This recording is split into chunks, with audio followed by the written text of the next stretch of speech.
subscribe to both our YouTube and Facebook pages at the OneMic Show, and then follow us on Instagram at OneMic Show.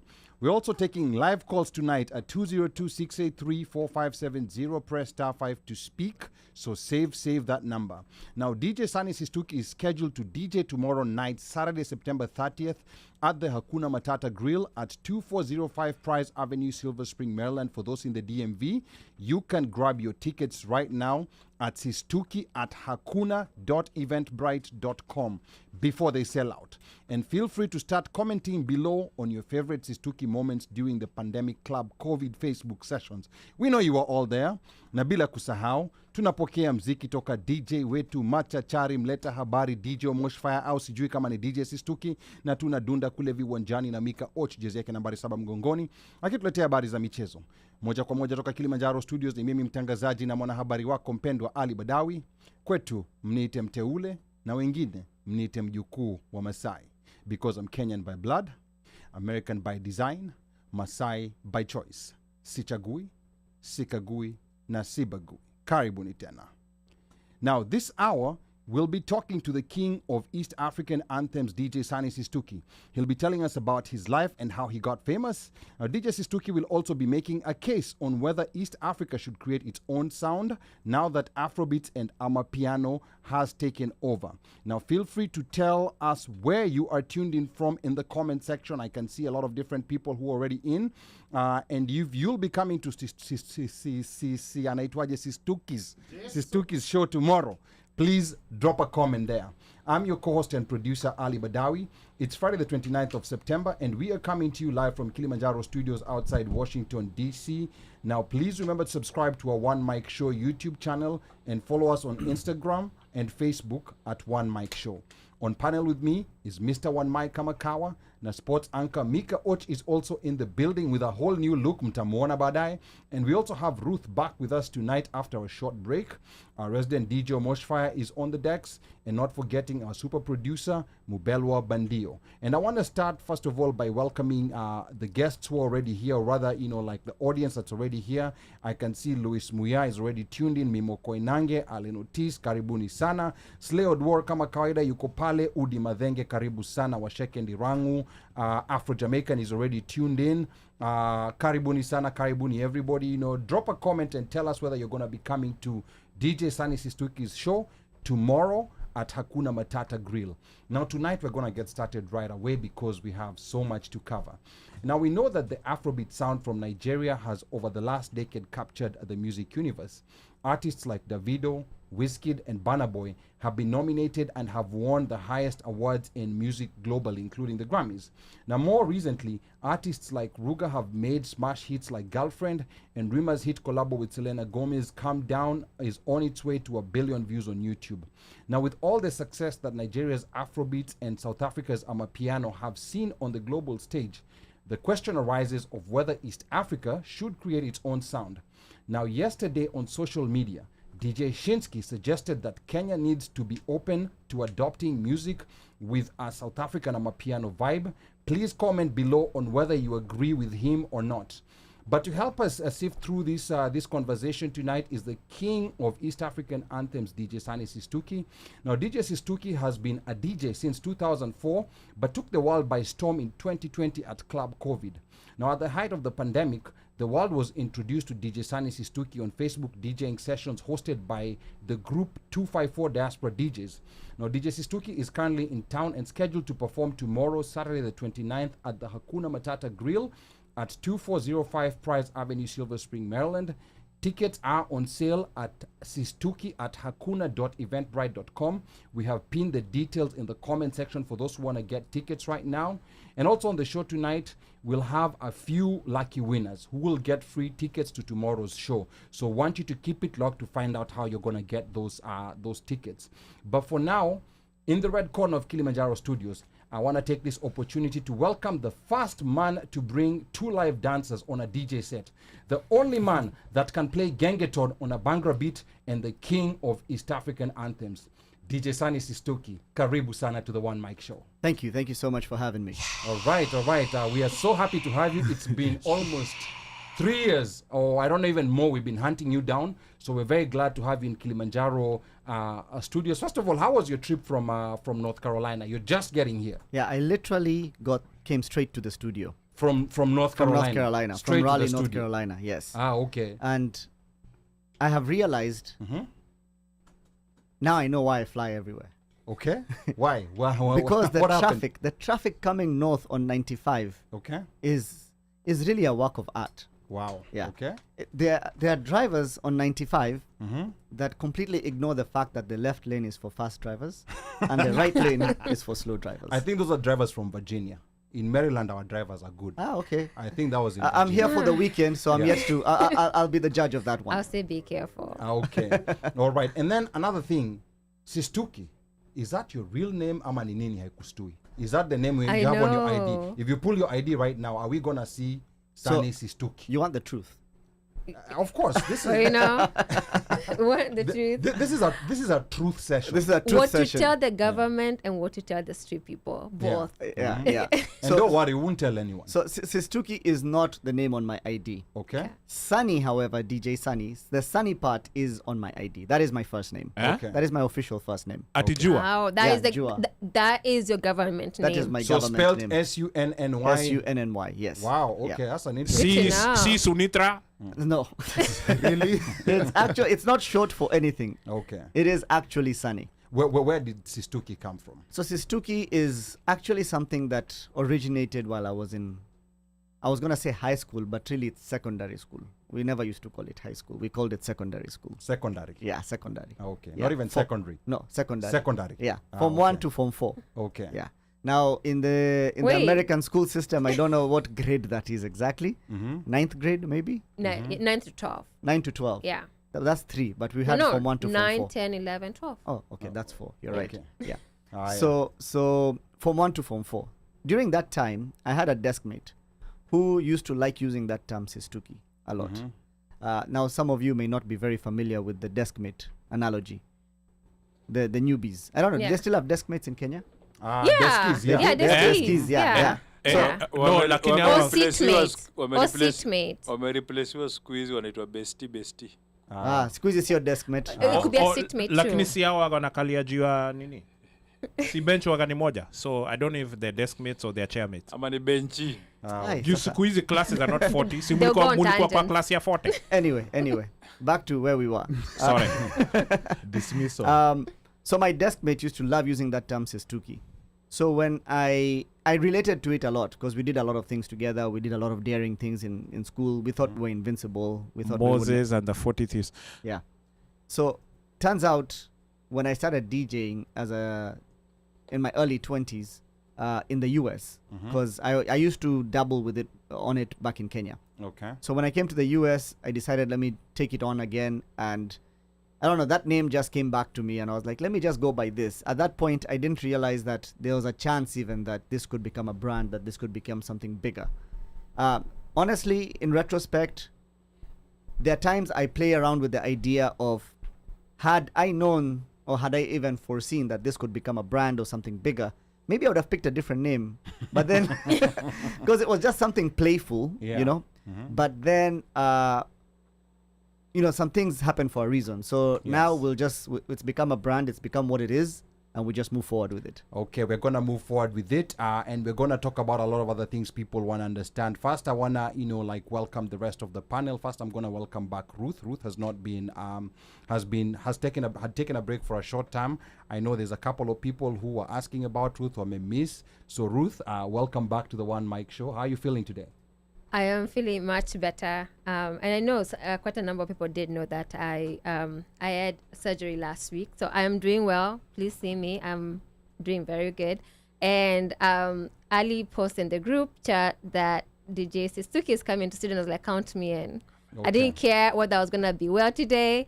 I just wanted to be here. So you didn't come to see us. You No. came to see Sistuki. Okay, all right. All right. Yeah, 100%. Yeah, Hata mimi nimestuka na yeye. yeah, let's have a meeting after the show. And then we also have DJ Omosh Fire on set. DJ Omosh, karibu sana. How are you feeling Asante today? sana. I'm actually happy. I haven't seen Sunny in a non-working environment for One mic. Is it 8 months now?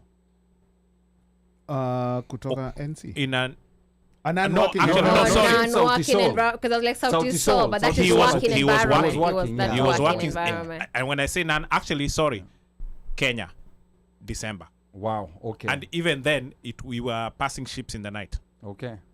Actually, no, Bora Bora, yes. So Kenya. Okay.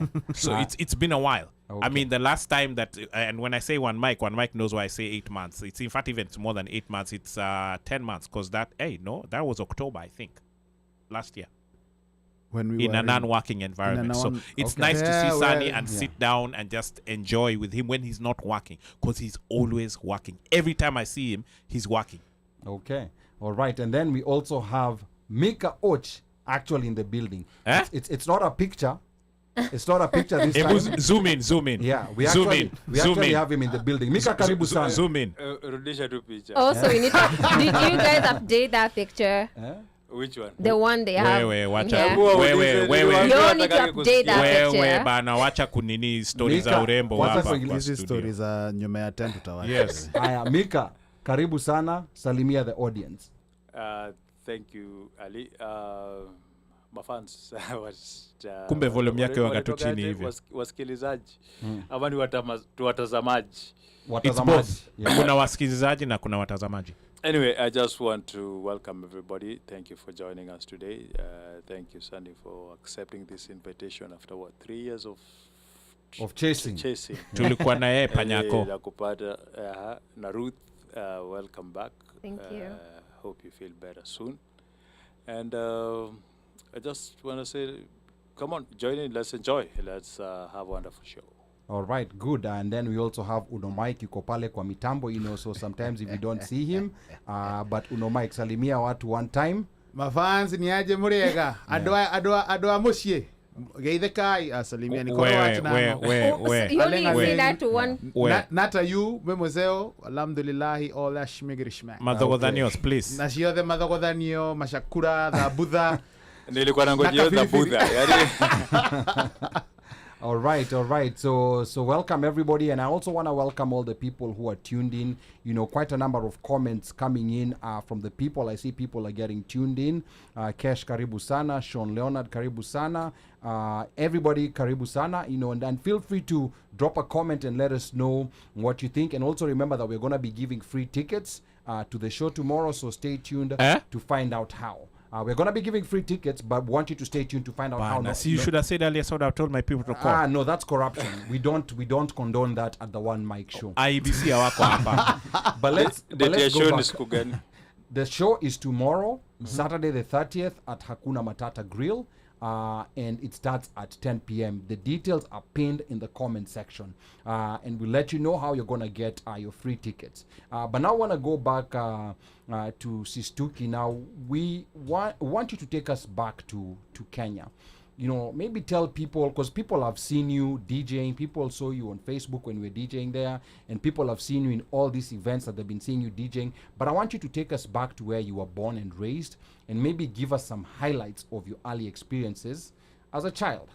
And when did you realize that you actually first loved music? So I was born and I grew up in Eldoret. LD. And having been born and grew up, so Eldoret is not what it used to be. The Eldoret I grew up in, if you visited Eldoret recently, is a very different place. Okay. The Eldoret Also- I grew up in was a very intimate place. Okay. Right, it's small, no traffic, everyone knew everyone. And so growing up in Eldoret, we had, my family had a business that was in the electronics field. And we used to actually do sound lighting production for events. And one of my uncles actually was the DJ for that production. Oh, nice. Yeah, so I grew up in the house. We had a bunch of records all the time. We had turntables, we had a mixer. I used to go help my uncle set up. And when I say uncle, let me clarify. Kenyans, we call any friend of our father uncle. Oh, absolutely. Yeah. Even a neighbor. Yeah. Oh, really? Kumbe ni uncle huyo. Yeah, Okay. yeah. So, Yeah. but he lived with us. He was a really close friend of my actual uncle. I grew up with my uncle, my dad's younger brother. Okay. And this gentleman was a very close friend of my uncle. Okay. So him and my uncle used to not DJ much, but my uncle, who's not really my uncle, used to DJ much. And from like 10 or 11 years old, from as early as I can probably remember, every time they would load up the lorry with speakers and records and everything to go and set up an event, I used to tag along. When they were wiring up the speakers, I used to be the one wiring things up, climbing on the ladder, tying the lights up there. Into Mkono. Okay. And then when he actually started DJing and the night came and the crowd was there and he was playing for the crowd, I was the kid sitting behind him on a bar stool drinking a Fanta. Oh. Are you sure it was So a there's Fanta? some Yeah, there's it some was a pictures, Fanta. I there's was some really pictures of Sunny somewhere drinking a Fanta. Well, you know, those days pictures had to be taken and developed on a film, and there were no there was no digital trace of this stuff. So there might be a hard copy somewhere. Yeah. Okay. Yeah. If it's not You already. just need to raid your parents' house. I don't know. Fair enough. Perhaps you might find something if you do. Okay. Yeah. So that is really the beginning of my love for music. I remember even as we used to get ready to go to school, when we were waking up, the sun is barely out. It's still like half dark, half inaitwanga dusk ama dawn. Dawn. Dawn. Yeah. Dusk ni ya usiku. Yeah. That's new city, Yeah. yeah. Seko. So Yeah, it's Kizungu. dawn, you know, you're getting ready for school, you're putting on your school uniform. And I remember UB40 used to play in our house, and Lucky Dube used to play in our house. And those were the records that used to play in our house. So basically, my uncle, who I grew up with, would wake up in the morning, and the first thing that would happen is there'd be music playing in the house. Wow. And as okay. people are waking up, getting ready, having breakfast, we are literally listening to music. And how old are you this time approximately? From the time I could, from as long as I can remember, probably from the time I used to go to nursery school, going to Wow. primary school, Okay. going to secondary school, like that was just the standard in our house. Music was always playing in our house. Wow. Yeah, Okay. on those big systems, you know, sitting rooms. Techniques. Yeah, sitting Yeah, rooms those had big those speakers, Yeah. yeah. And then they had an equalizer, a cassette player Ile rack. at the rack. Yes, Yeah. yes. So Na iko those- nyuma ya glasi. exactly, and we were not allowed to touch it. Correct. Yeah. Yeah. That was very Na valuable. kuna Especially mtu- one of those things on the equalizer. If you mess with it, now kuna you're mtu messing with the alijua sound. fingerprints. Hata alikuwa na cheki akirudi kutoka job na cheki hivi kucheki fingerprints. Yep. Yeah. So music was always a big part of my youth, my upbringing, and then going into high school, I started sneaking out, going to clubs and DJing. So are you in a boarding Yeah, school? where did you No, go to I high was in a school? day school. So you're Okay. sneaking out from a day school. So I'm sneaking out at night from home. Oh, from home. Yeah. Okay. Oh, because you went to a day school. Because so I you went could to a go day school, so I home. would go home at night. Funny thing about my school, I went to the same school for nursery, primary, and secondary. Eh? What school It was was called it? Testimony School. Okay. I thought he was going to say Hill School. It's but in the same place. There's a building here for nursery, a building here for primo, and a building here for seko. And it was close to where you lived. Yes. I think Okay. in Sunny's family owned it. Because he No. shule. Wait, mshasikia hii shule.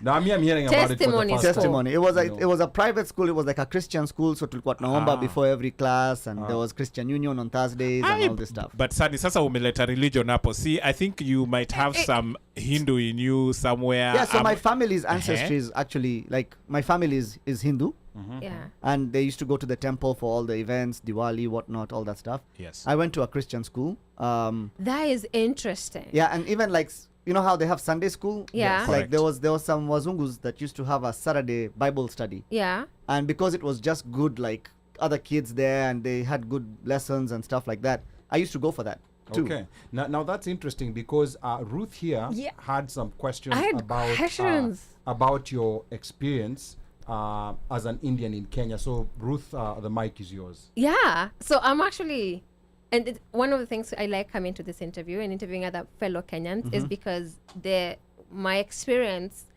is totally different from what other people experience in Kenya as well. Right. So like Machakos girls, so I grew up in Machakos. I normally say if there was a Machakos University, I would have gone to it, but I think they just have it now, maybe. But anyway, Machakos girls. So we had this girl. She was Indian, but it was a boarding school. She's still Indian. She's still Indian. Yes, thank you. She's Indian. She's Indian.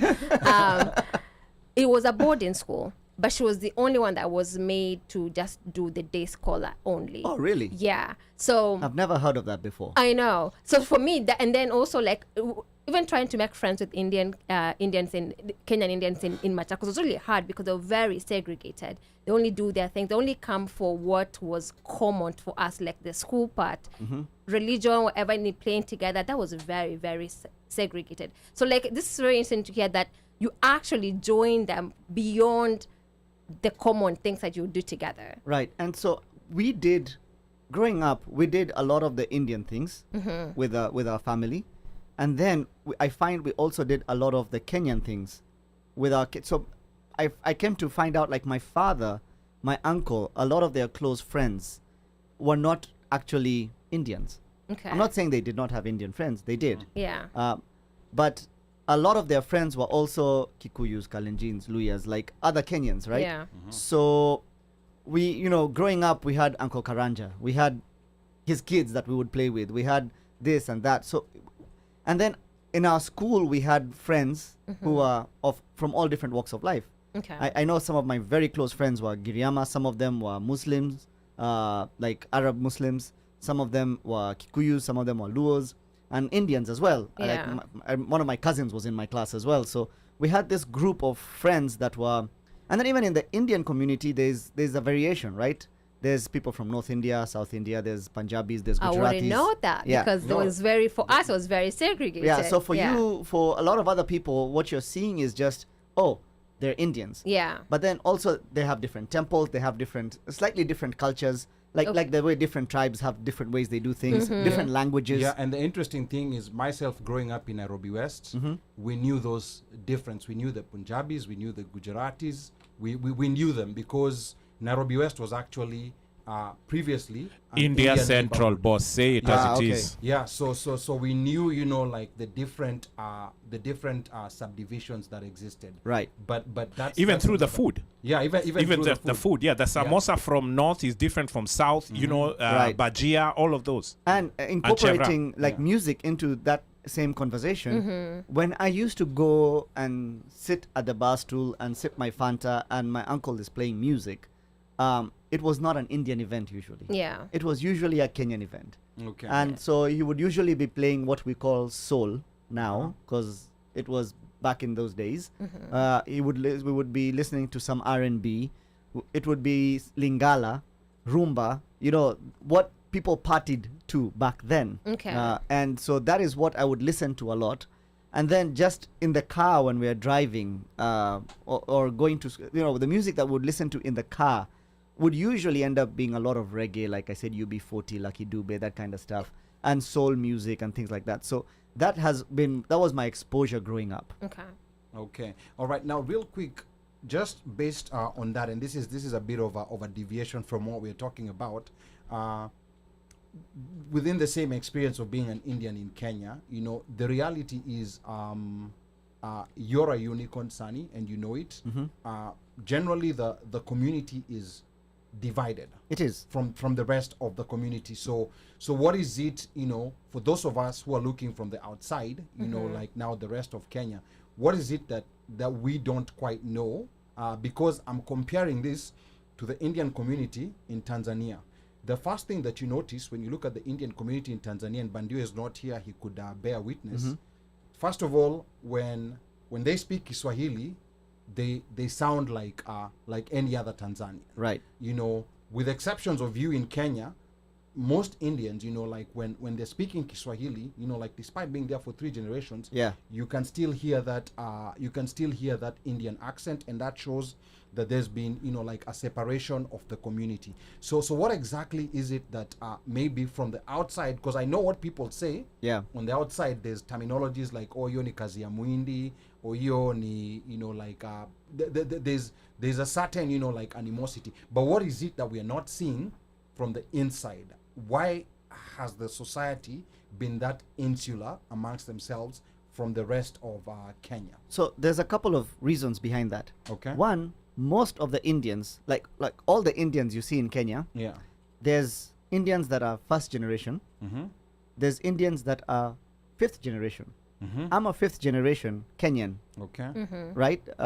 Whose family is Indian. Okay. So basically, my father, my grandfather, my great grandfather, all of them born in Kenya. Yeah. Right. And then there's people who have just come in, maybe they are first or second generation. So obviously, the first generation, second generation, they seem to not have assimilated completely into Kenya. Into the Okay. system. Right? Yeah. And then there are some people that have been there for so long, like they don't even identify as anything other than Kenyan.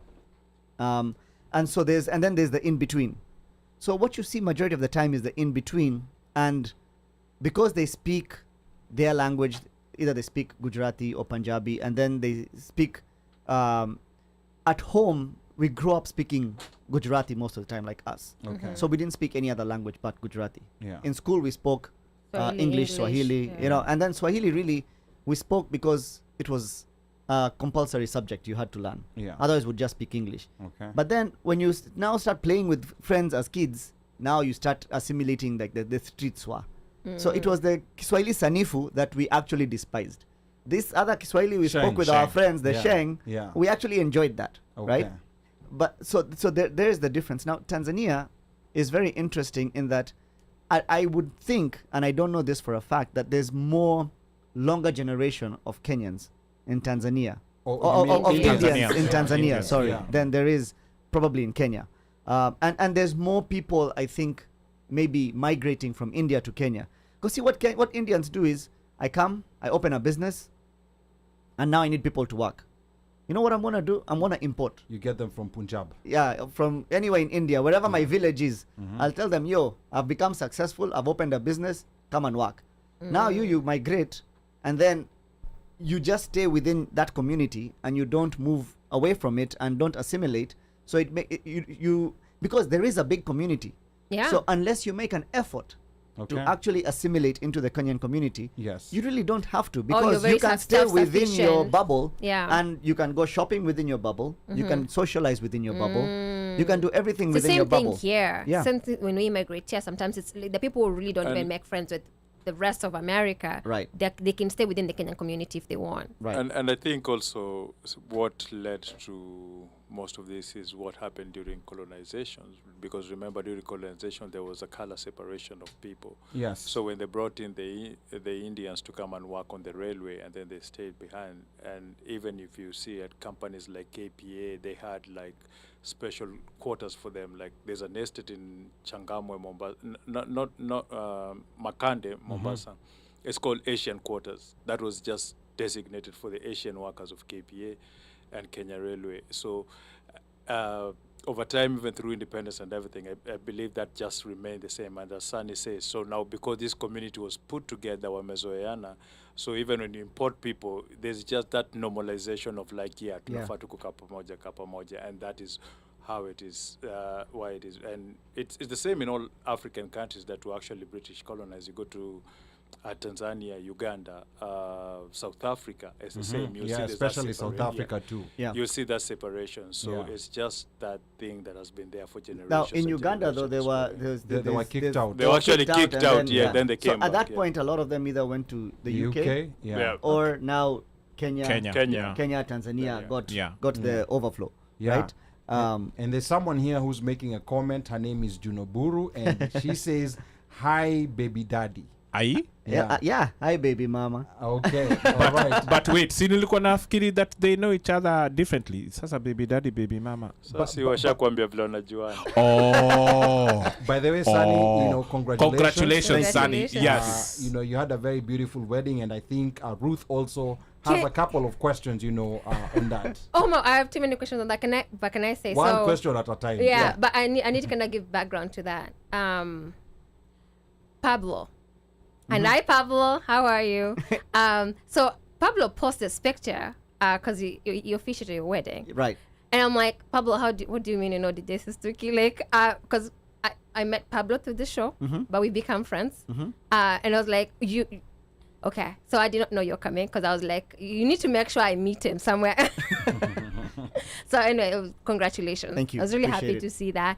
And to have my friend officiate your wedding. So that was very interesting. We were talking about how normally you'd have like a priest officiate your wedding, or like a man of the cloth officiate your wedding. This was very interesting to have like somebody who's very neutral. Right.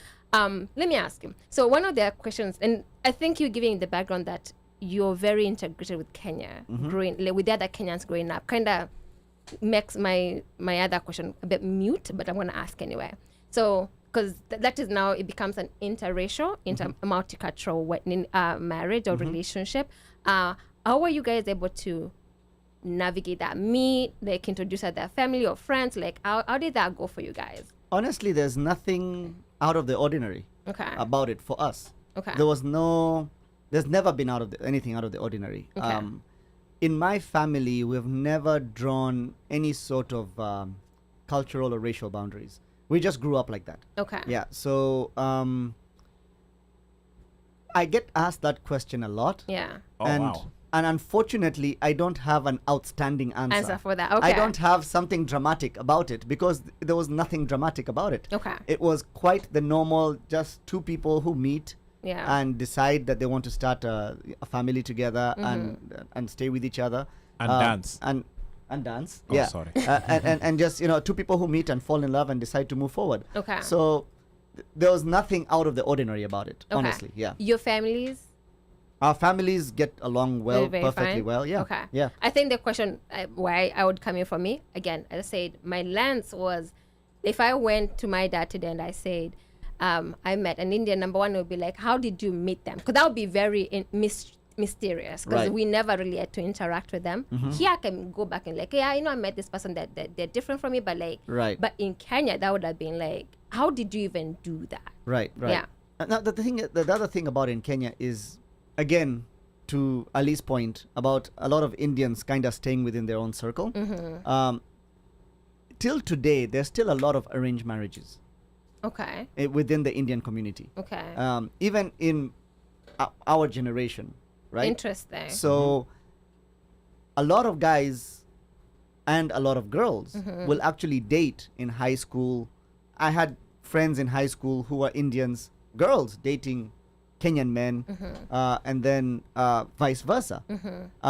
But then it ends up somehow from a very young age, this adhesion to family Okay. is very ingrained, right?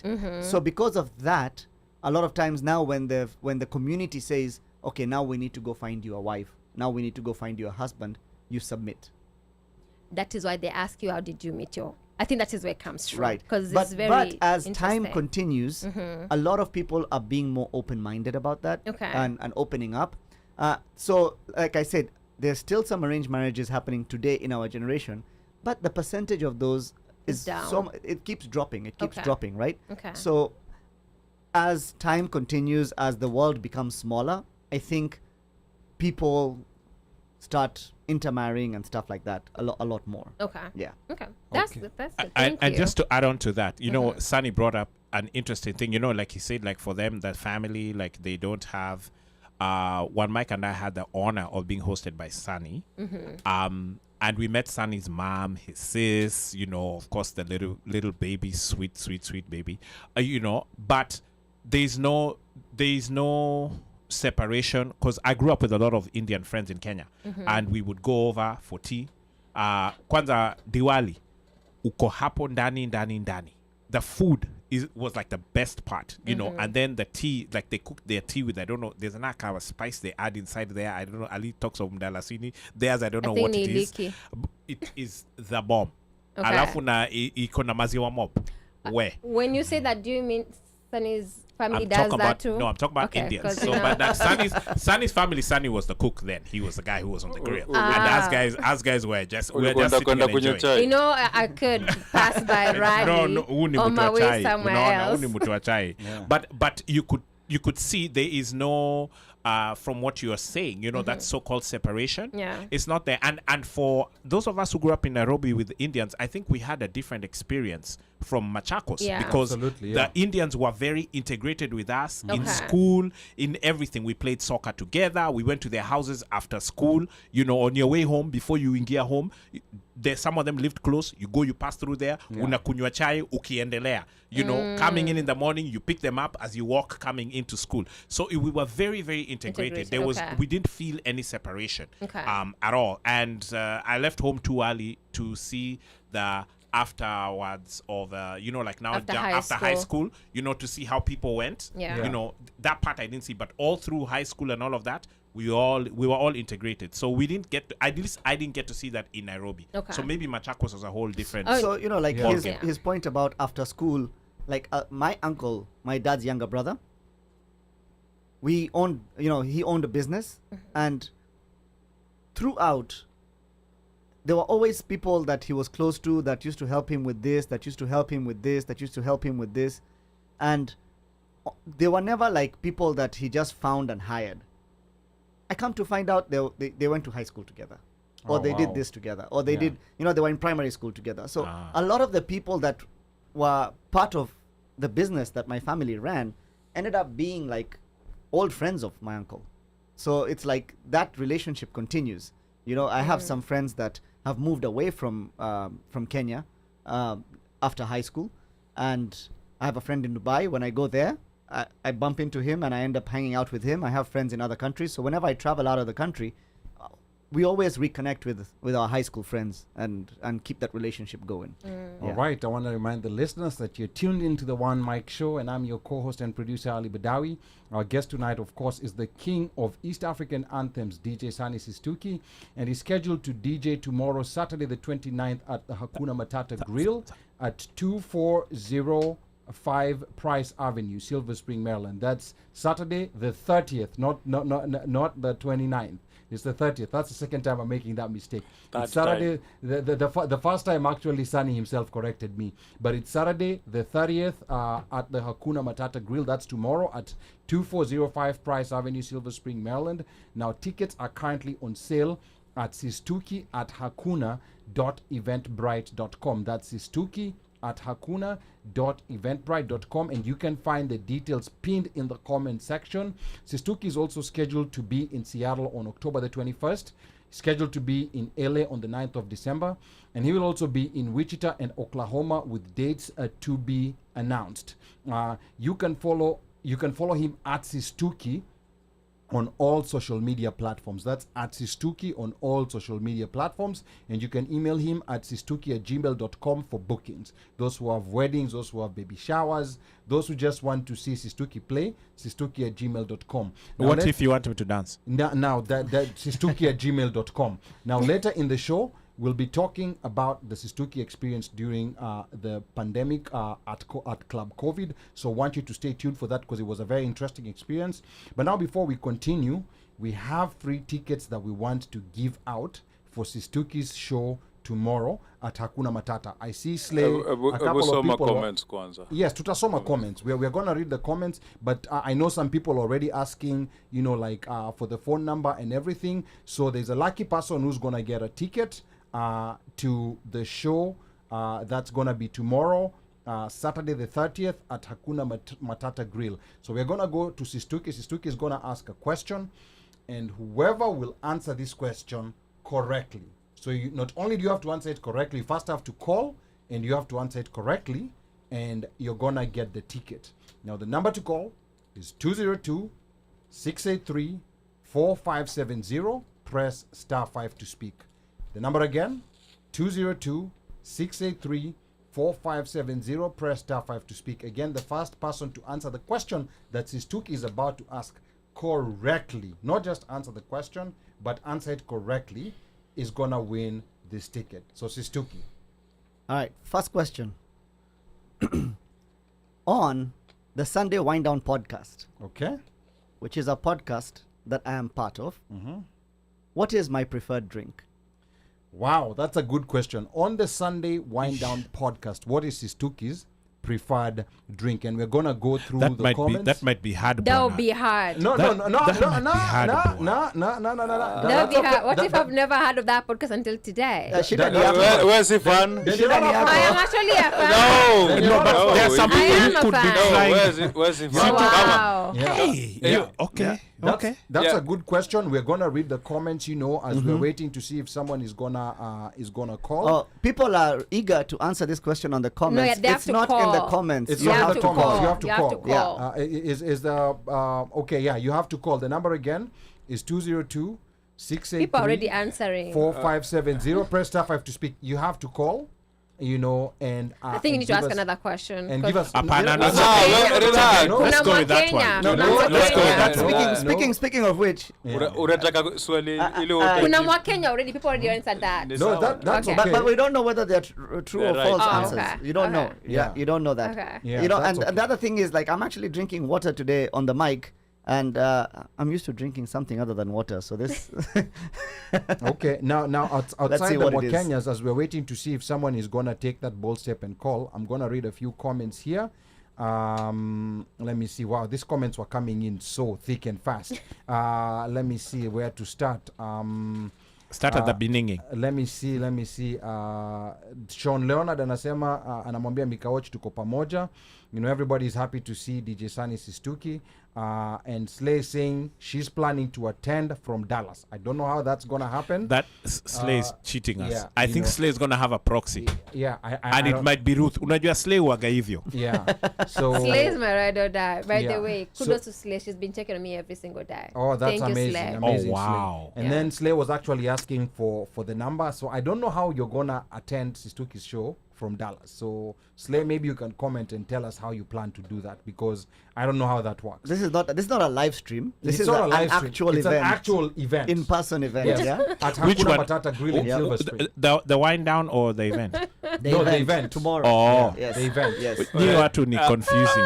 Hapana, Ruth ataenda live alafu Slay ataone hapo. Ndio amesema atata. By the way, I want to give a shout out real quick in the comment section to Trishal. He is actually someone who grew up in Eldoret as well. So he's Ah. another Kenyan Indian who grew What's up his in name? Eldoret. Trishal. Trishal Ketia. Trishal. Yeah. And he's Okay. actually saying the peaks that you're talking about are probably back then. back in LD. I'm sure he has a few. He might. I'm sure he might be hiding Yeah. a few. Kule, And kule actually- kwa keja. Kule Yeah. kwa And keja. actually, he lives in the DMV. Oh, he Oh, lives he in the does? DMV. Yeah. Oh, Bas, wow. but okay. why wasn't you brought to the show, Mera? Okay, all right. And Trisha, then- you have to come to the show tomorrow. Yeah, and then here Luis Muya, I think Luis Muya knows Testimony School. It's in Elgon View, You great see? school. Oh, wow. So there are people Okay. who actually know it. And then like Slay was also asking the South Sea. South Sea pia ilikuwa na Wahindi, but Nairobi West was the hub. It was the Mecca. Yes. Nairobi West was the Mecca. That was actually And an Parklands. Indian neighborhood, yeah. Paki kwanza. And then let me see. DJ Tucha says, actually, Ali, all Indians I went to school, work with sounded Kenyan for the most part. And then Pablo is asking what language is Kenyan. And then in the meantime, I don't know whether our phone lines are working. People have so- been trying to call. Yes, I know people have been trying to call. We're gonna get those phone lines situated soon. And Ali you'll be able to call. inakaa pengine hata patient, be patient. tutawapea Yeah. namba ingine. And then Brenda karibu sana. Brenda is talking about Conso. I don't know whether you also went to Consolata or I did Brenda, not. or Brenda is just bringing up Conso. And then I also see Washeke is asking, is that Mika or is that someone that sounds like him? That is actually Mika. Photoshop. That Ni Photoshop. Hata sauti imepunguka. Yeah. Oh, imereduce. Kila kitu imereduce mpaka sauti. Amekuwa msoft. I'm looking for So a word. is that soft life? Ama it's called soft. Hapana, wacha nikwambie. Unajua kwa mdogo unaweza pigwa na watu saa hii. Lazima unyenyekee. Kwa hivyo kuongea matope imekwisha. Imereduce. Si ukuja tu na mabro. Si muko kama 88. Unakuja na squad. Sasa waishi huku. Alright. Kama kwa Okay. round niko na kiburi mbaya.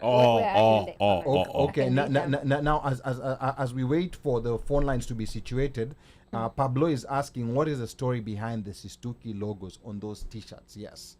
Oh, wow. Yeah, is it T-shirt? Maybe Yes. that should have been the question.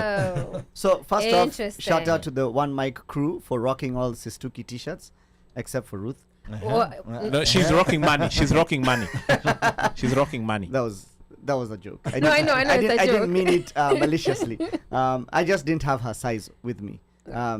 But so there's some logos under the t-shirt, right? And the first one is self-explanatory. It's the Kenyan map, Kenya map. right? So it kind of shows where I'm from. So what I like to call them elements of Sistuki. Okay. So the first element is origin, Kenya. The Okay. second element is a DJ, which is what the brand is. Okay.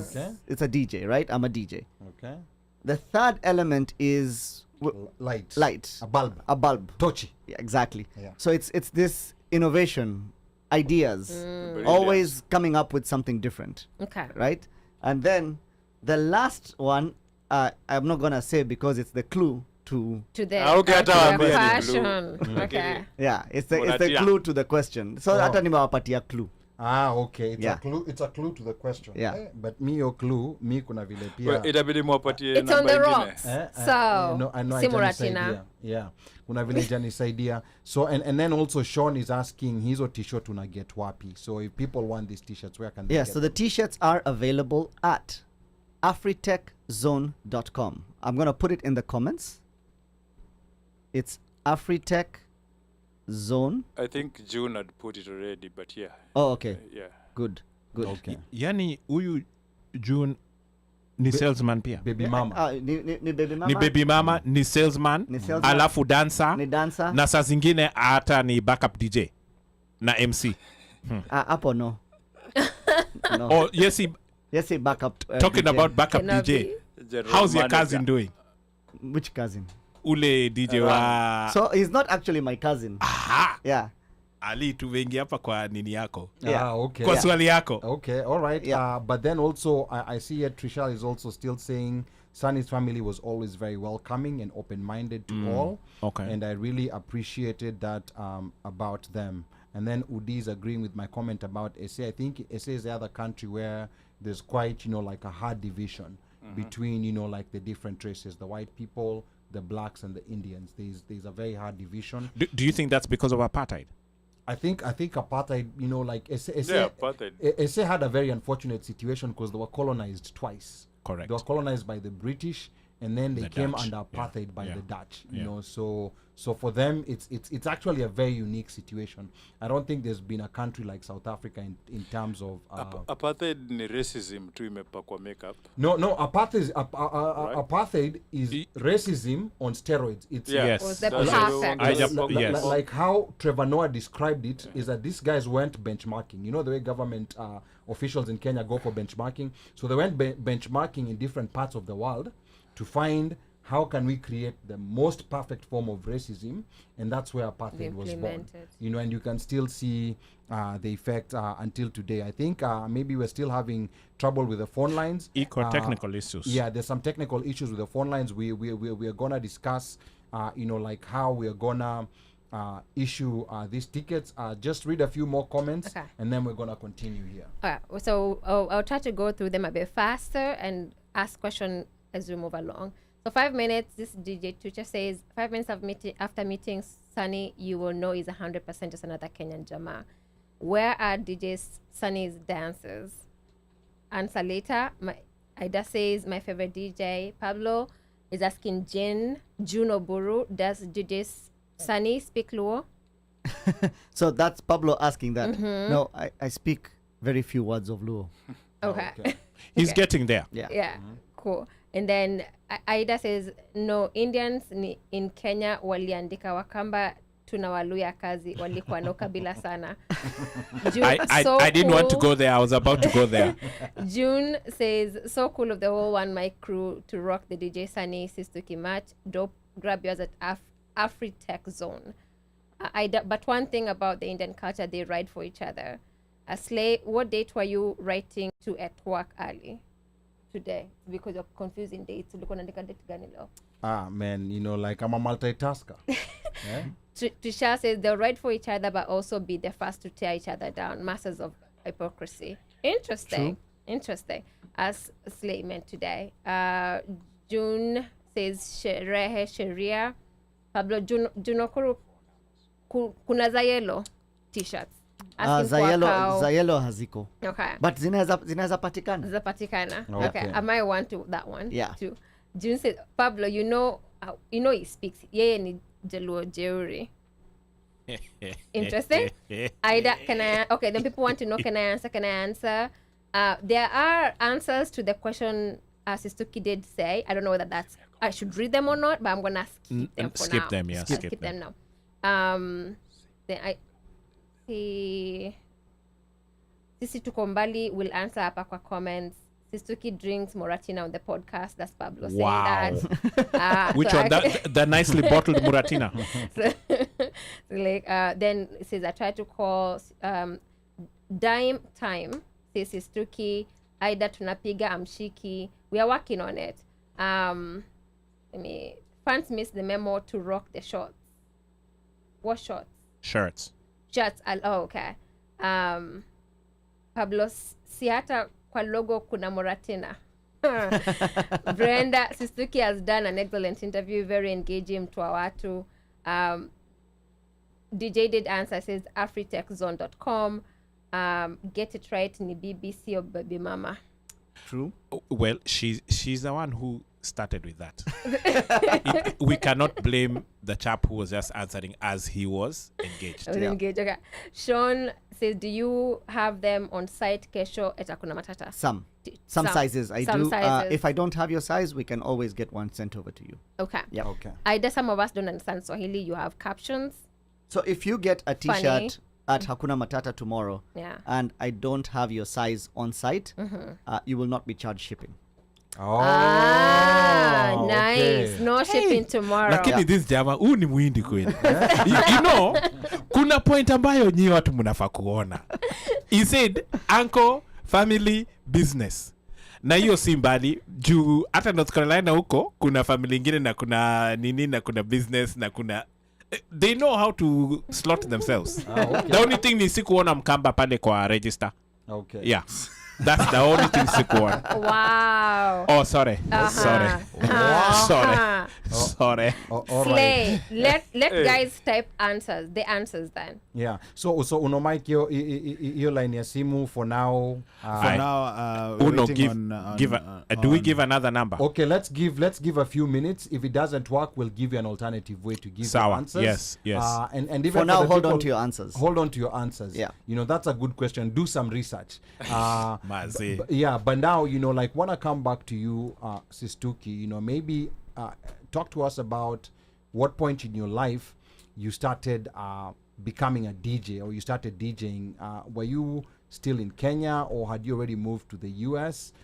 You know, like, talk about your DJing experience from the beginning. So the beginning of it, I was still in Kenya. Okay. And in Kenya, I was really doing it out of passion.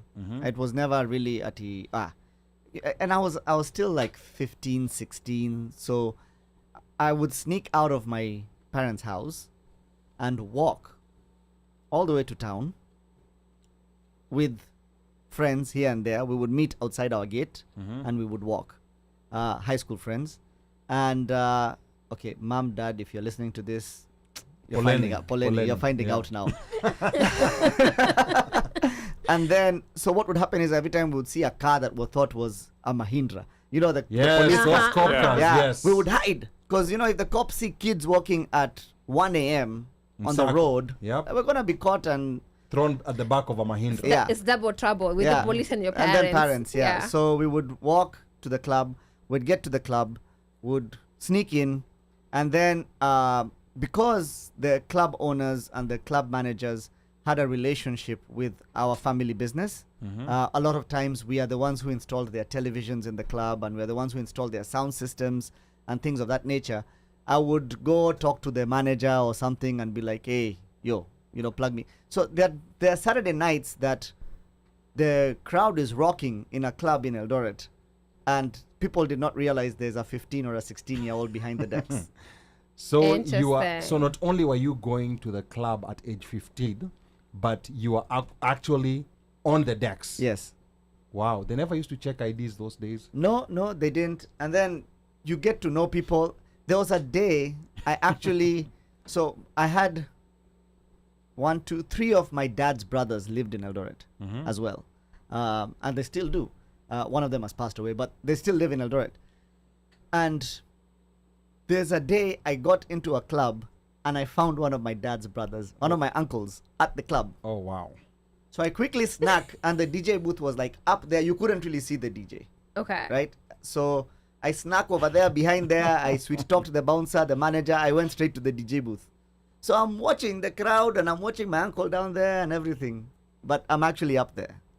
So your uncle has not looked up. I has and not seen realized that I'm the one playing. Oh my goodness. Uncle, I hope you're not listening. No, I mean- that particular uncle is no longer alive. Ah, okay. So, okay. yeah, Pole. bless his heart. Pole. Okay, but Yeah. dad and mom, hopefully. But I think they eventually found out, like now they see the journey, they see where it all started, and so and honestly, I'd like to think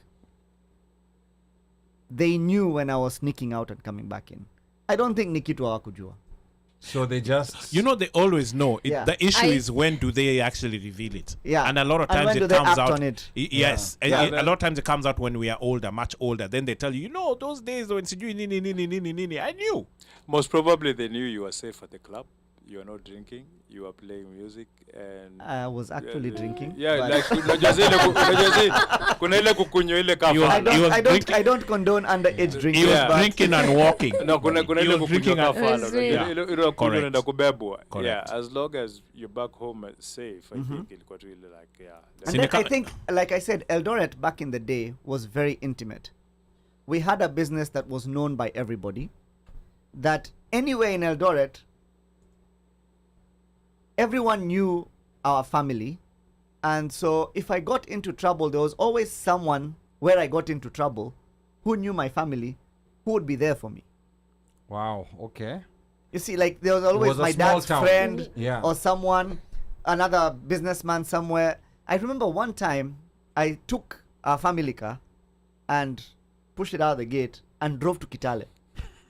To go party. Wait, Yani what? uli bagari. Yeah, at 16. Don't and say I drove took to Kitale. uli bagari. But you heard how Kuiba is at. I took the family the car. family No, car. no. Push it out of the gate. Anaisema vizuri. Eh. It was taken when it was outside the compound. Yeah. Because ilisukumwa, it was pushed. Lisukumwa was pushed out of the And So- then, since it happened to be outside, he had to drive it. That he had to The take next it. day, my father asked me, "What were you doing in Kitale last night?" Oh my goodness, that's terrifying. Because there's a businessman in Kitale who's a friend of my father who told him, "I saw your car and I Yeah, saw your son in yes. here at 2 a.m." Oh Yes. my God. Yeah. Wait, That's what? a nightmare. Yeah. No, actually, I like that. So it was Because there was a somebody time- just like watching over you. There He was had a no time choice. I told them I'm going down the road and I went to Mombasa. Na family car that You went to that- Mombasa, Yes. down the road. to get milk. He went to Mombasa to get milk. Sistuki, you are a You naughty took, child. you took the car to Mombasa. And somehow there was no GPS, they found out that How did you go to Mombasa? Did you drive there or did you take I the drove. bus? He You took- drove he to pushed- Mombasa he from drove. Eldora. He pushed, He the, pushed car. the car and then Then Out took to it outside the Mombasa. gate. outside the gate. Then he went to my Mombasa. goal was not to go to Mombasa. My goal was to go to Naivasha. My goal was to go to Naivasha. Boss, sasa then kutoka you forgot- Naivasha you forgot to- ulisema you- kaende. No. Then He forgot to some brake. of my friends called me and told me they were in Mombasa.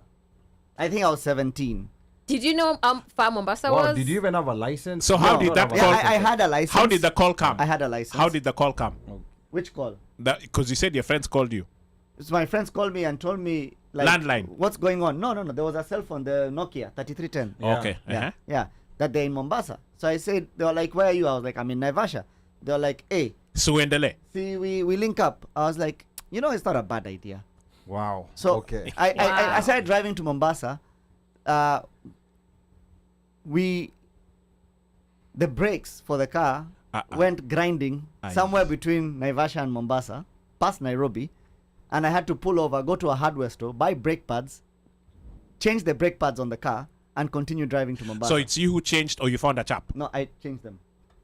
Okay, so Wow. at least also ulifanya vile waindi ufanya ulifanya mechanic So school. you had some experience in, Yes. in doing it. Yeah, because so not to go into too many details, at 14 or 15 when I started driving, there was a time my family, all of their cars, I actually wrecked all of them in one day when I was 15. Wow. Yeah. Yeah. And now I see why they gave you a license. I So- see why so- they got so you a then- license. How what would you happen wreck is- all the cars in one day? It's a Sorry, long story, that's a yeah. huge story. But- Took a like loss over. But every time I broke something in a car because I was driving it and I hit a pothole and I broke a suspension part or something, You fixed my it. dad would not let me get someone to help fix it. Fix it you yourself. would fix it. He would tell me to take as much time as I need, but I need to fix it myself without recruiting any help. Good. What? Good lesson. Wow. So you Okay. became a mechanic by default kwa sababu ya ujinga yako. I Yes. mean, And then, I Yes. want to take the car out again. He would time on the weekend is when he tells me to fix it, and I want to take the car again on the weekend. Wow. So I have to fix it before 10 or 11 p.m. so I can go have a good time with my friends. So I mean, June says you have to understand DjSunny has 9 lives. but it's very interesting. I mean, we live in different times. That, We do. That you had started DJing at the age of 15. That's when you are DJing actually not for friends, but actually you are actually going in a club and DJing in a club. Now, what about in the US? When did you come to the US, and at what point did you start DJing here in the US? So when I came to the US, I came here for university. Yeah.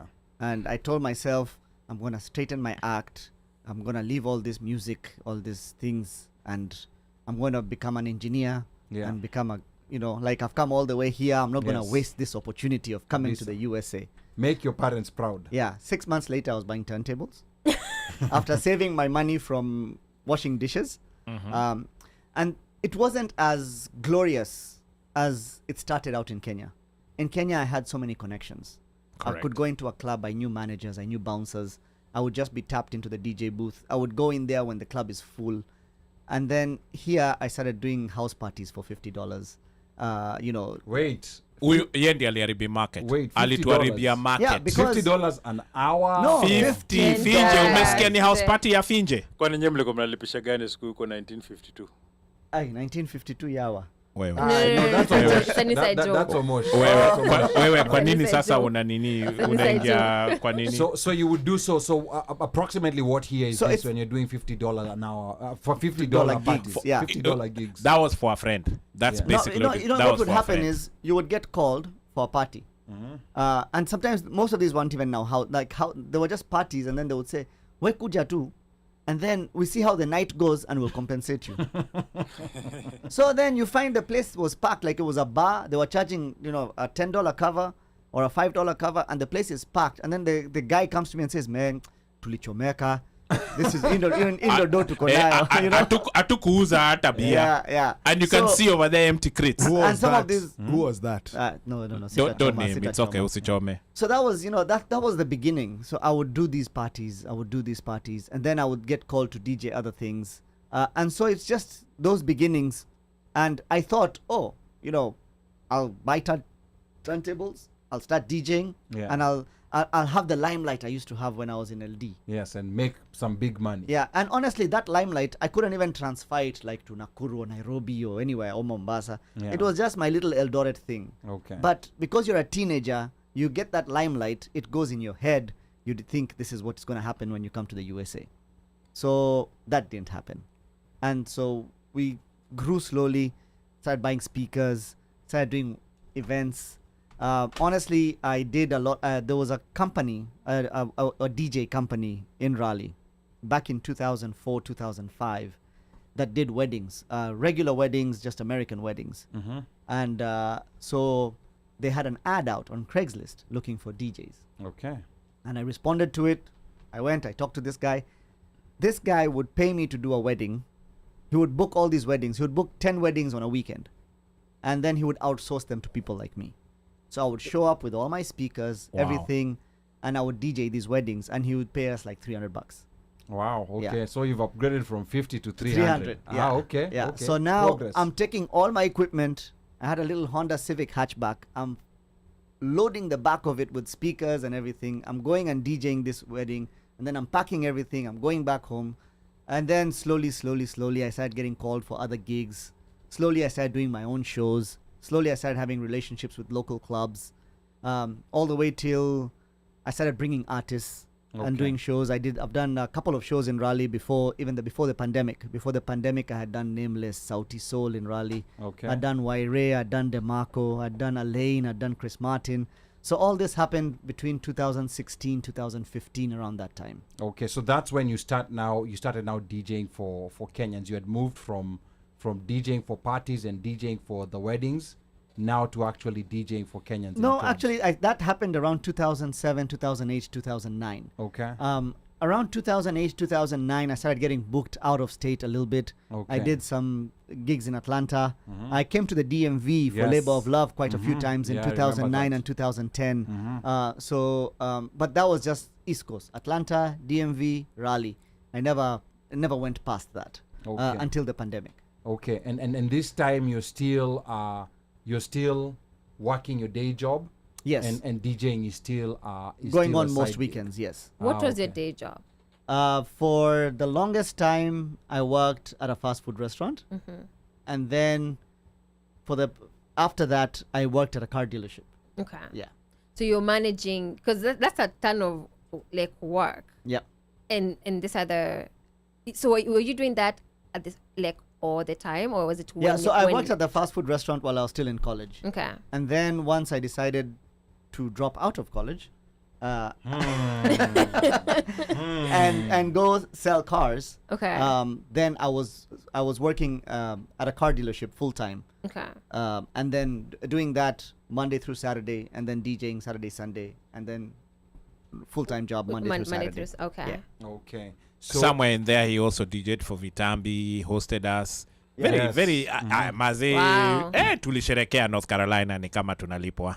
But then at what point did you now transition from, moonlighting back and forth, DJing and working at the car dealership to now, doing this DJing thing full time? Or are you doing DJing full time? I am. I'm currently doing it full time. Okay. So I quit my job about a little over 2 years ago.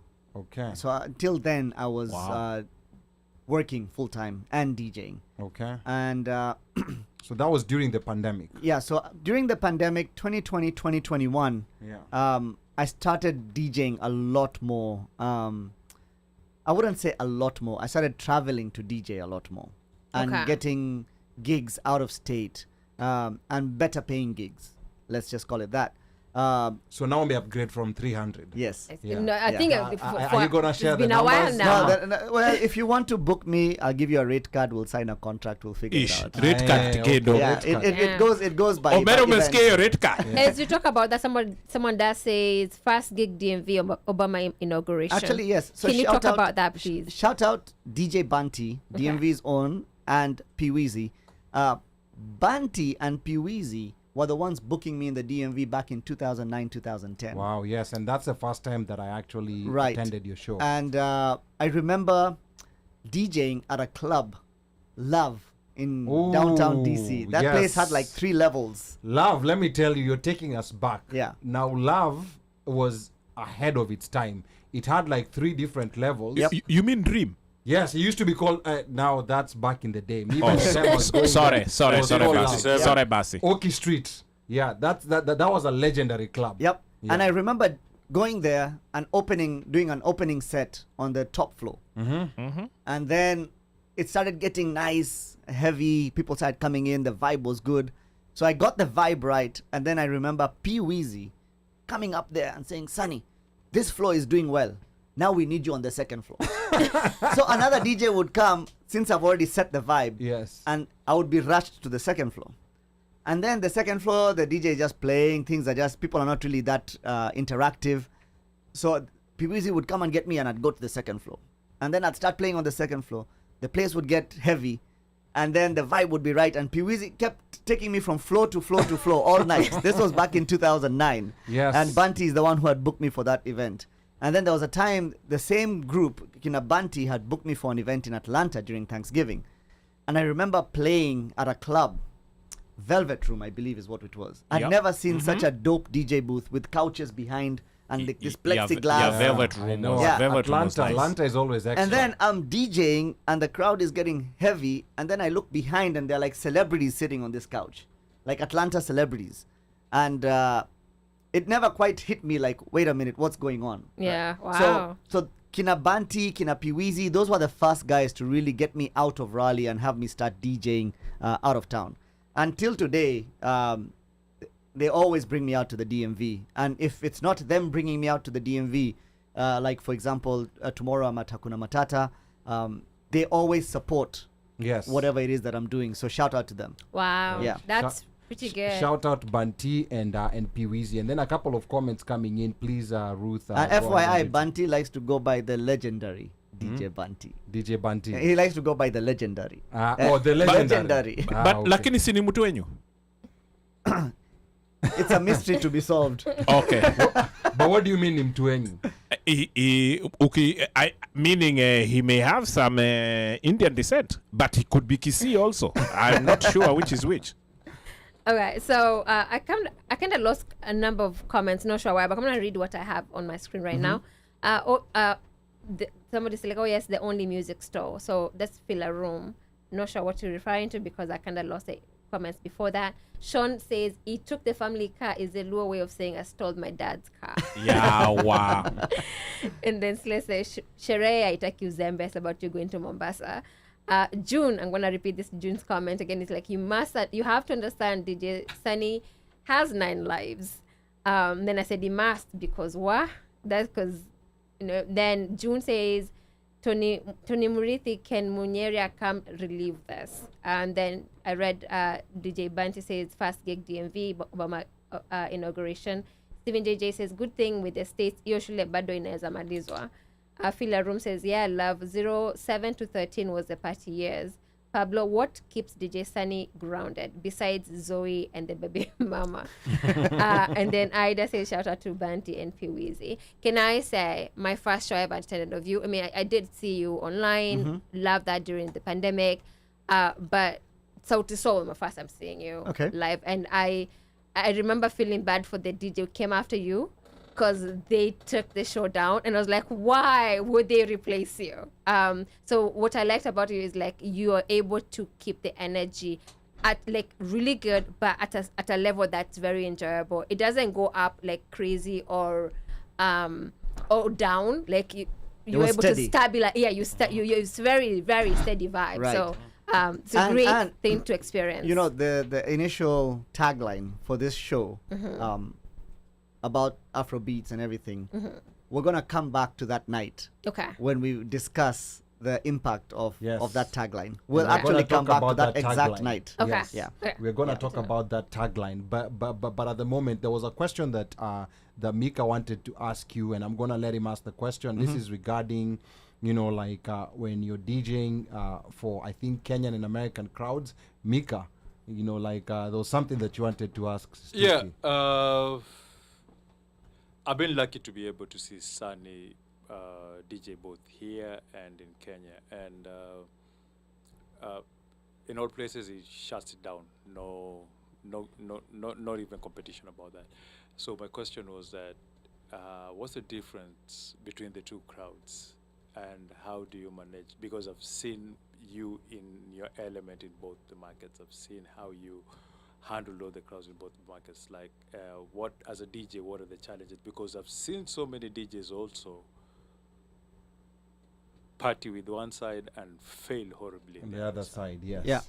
So the key is understanding the emotions your audience is going through. What exactly do you mean Like- emotions? In any- in a in- DJ booth, how are you seeing emotions? You want to get to a point where you're getting these people emotional, right? Okay. So when you walk into a club, you can say, you know what, leo nitakunywa tu moja.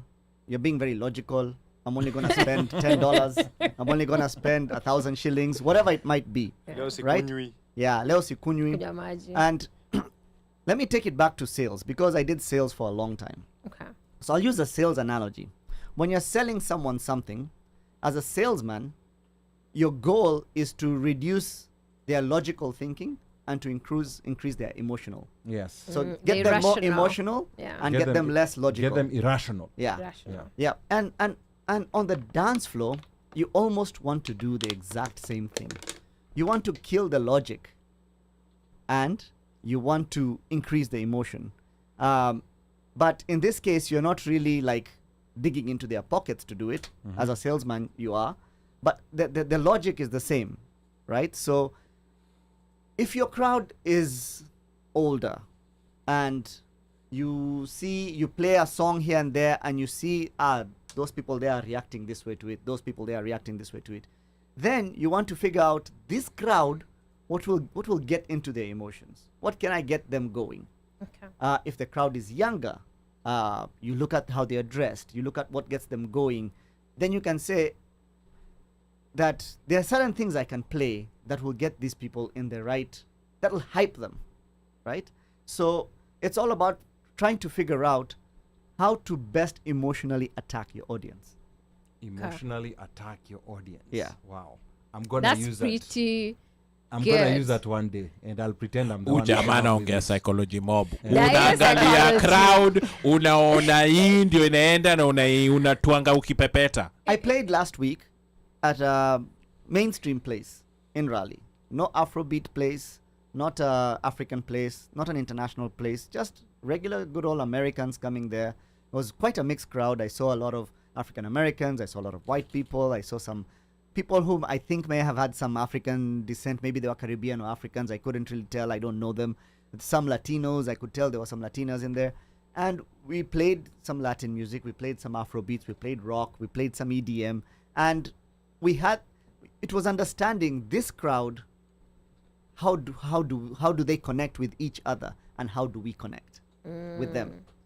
So is that something that, because sometimes when you're going, you don't know exactly who's going to come in, especially if it's a random American club. Right. So at what point are you doing this analysis? You know, As the 'cause- night goes on. or as the night goes on. Yeah. As you play different things. So you have a moment that you're doing, it's called the research moment. Yeah.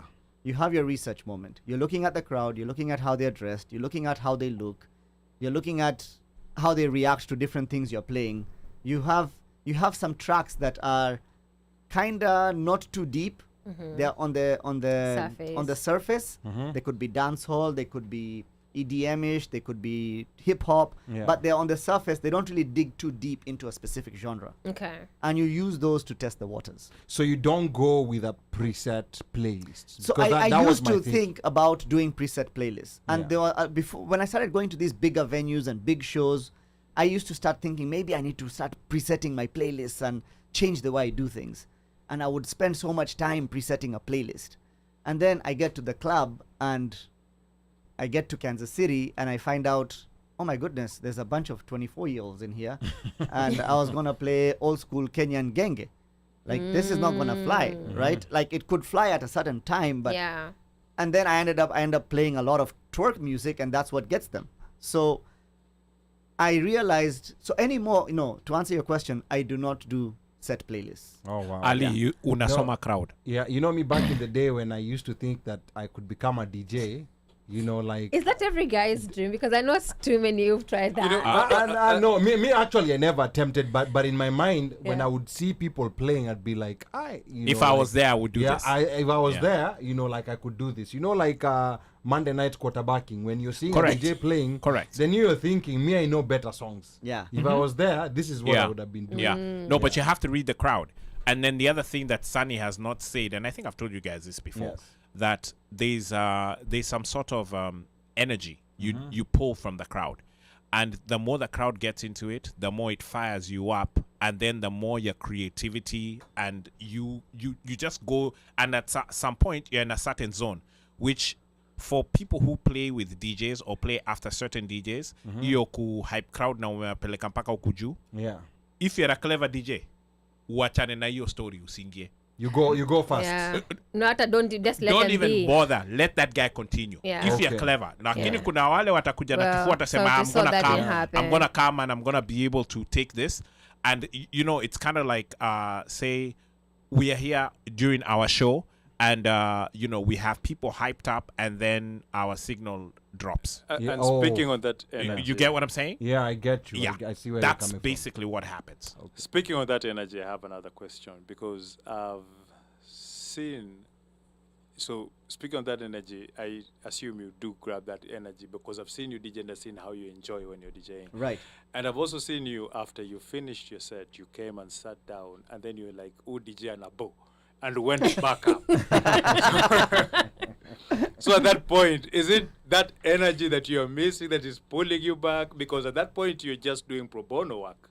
Yeah, so what ends up happening is, as Omosh said, you're getting some energy from the crowd, but it's a two-way street. The crowd has to get a certain energy from you as well, Correct. right? So I've been to places where the DJ is just a jukebox, and he's just mixing the next song. And just Yeah. pressing. He has no emotions. He's very robotic. He doesn't move, and a lot of the crowd kind of does not. He may be playing a killer set, but the crowd doesn't get that energy It's from not the connecting DJ. It's to not him. connecting. It's to not going him. through the Right. music. Yeah. So when you provide that energy, now when I feel like I've connected with my audience and I've tapped into their emotions, we've tapped into each other's emotions. Like I said, it's a two-way street. Yeah.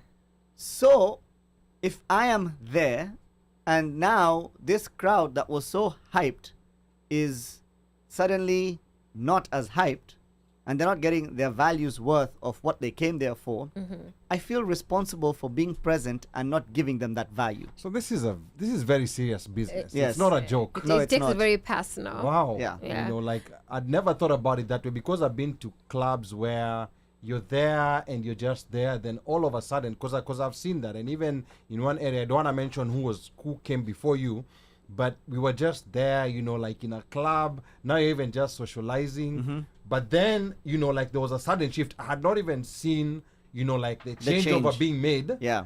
But I just suddenly noticed, like there was a sudden shift and all of a sudden people were moving. And then when I looked is when I was like, okay, Sistuki ndo yuko hapo. And to your point, a lot of times the majority of the crowd does not even know who's playing. No, they don't know the DJ. They just know the energy they're feeling. Yeah. Right? So if I am on the lineup, to answer his pro bono question, I'm on the lineup. People know I was there. And if I was there and there was a moment of Dullness. dullness, Vitu Yeah. zilishuka. yes, then Stimuli shuka.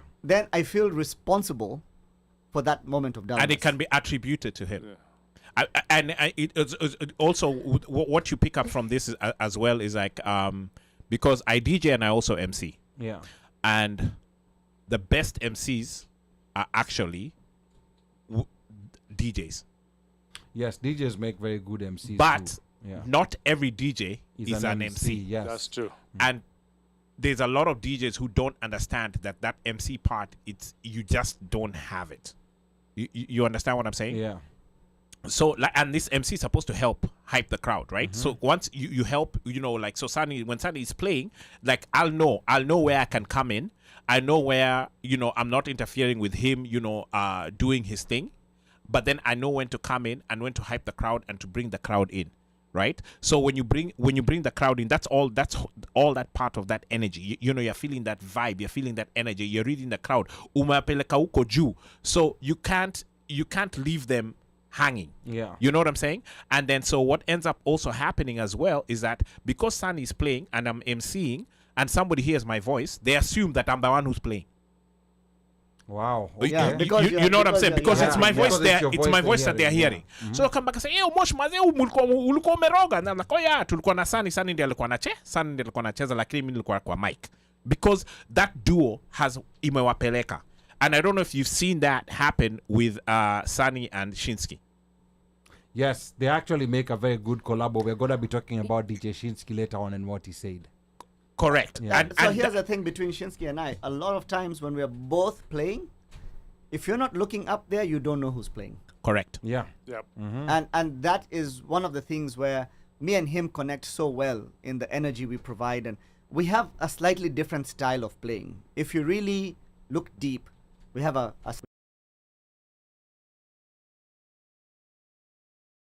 complement each other very well. Yeah, and actually here Ida is saying that we need to talk about Sunny as the hype man. Yes, which again for me was Sauti Sol. They're seeing you like you're on the, what do you call that?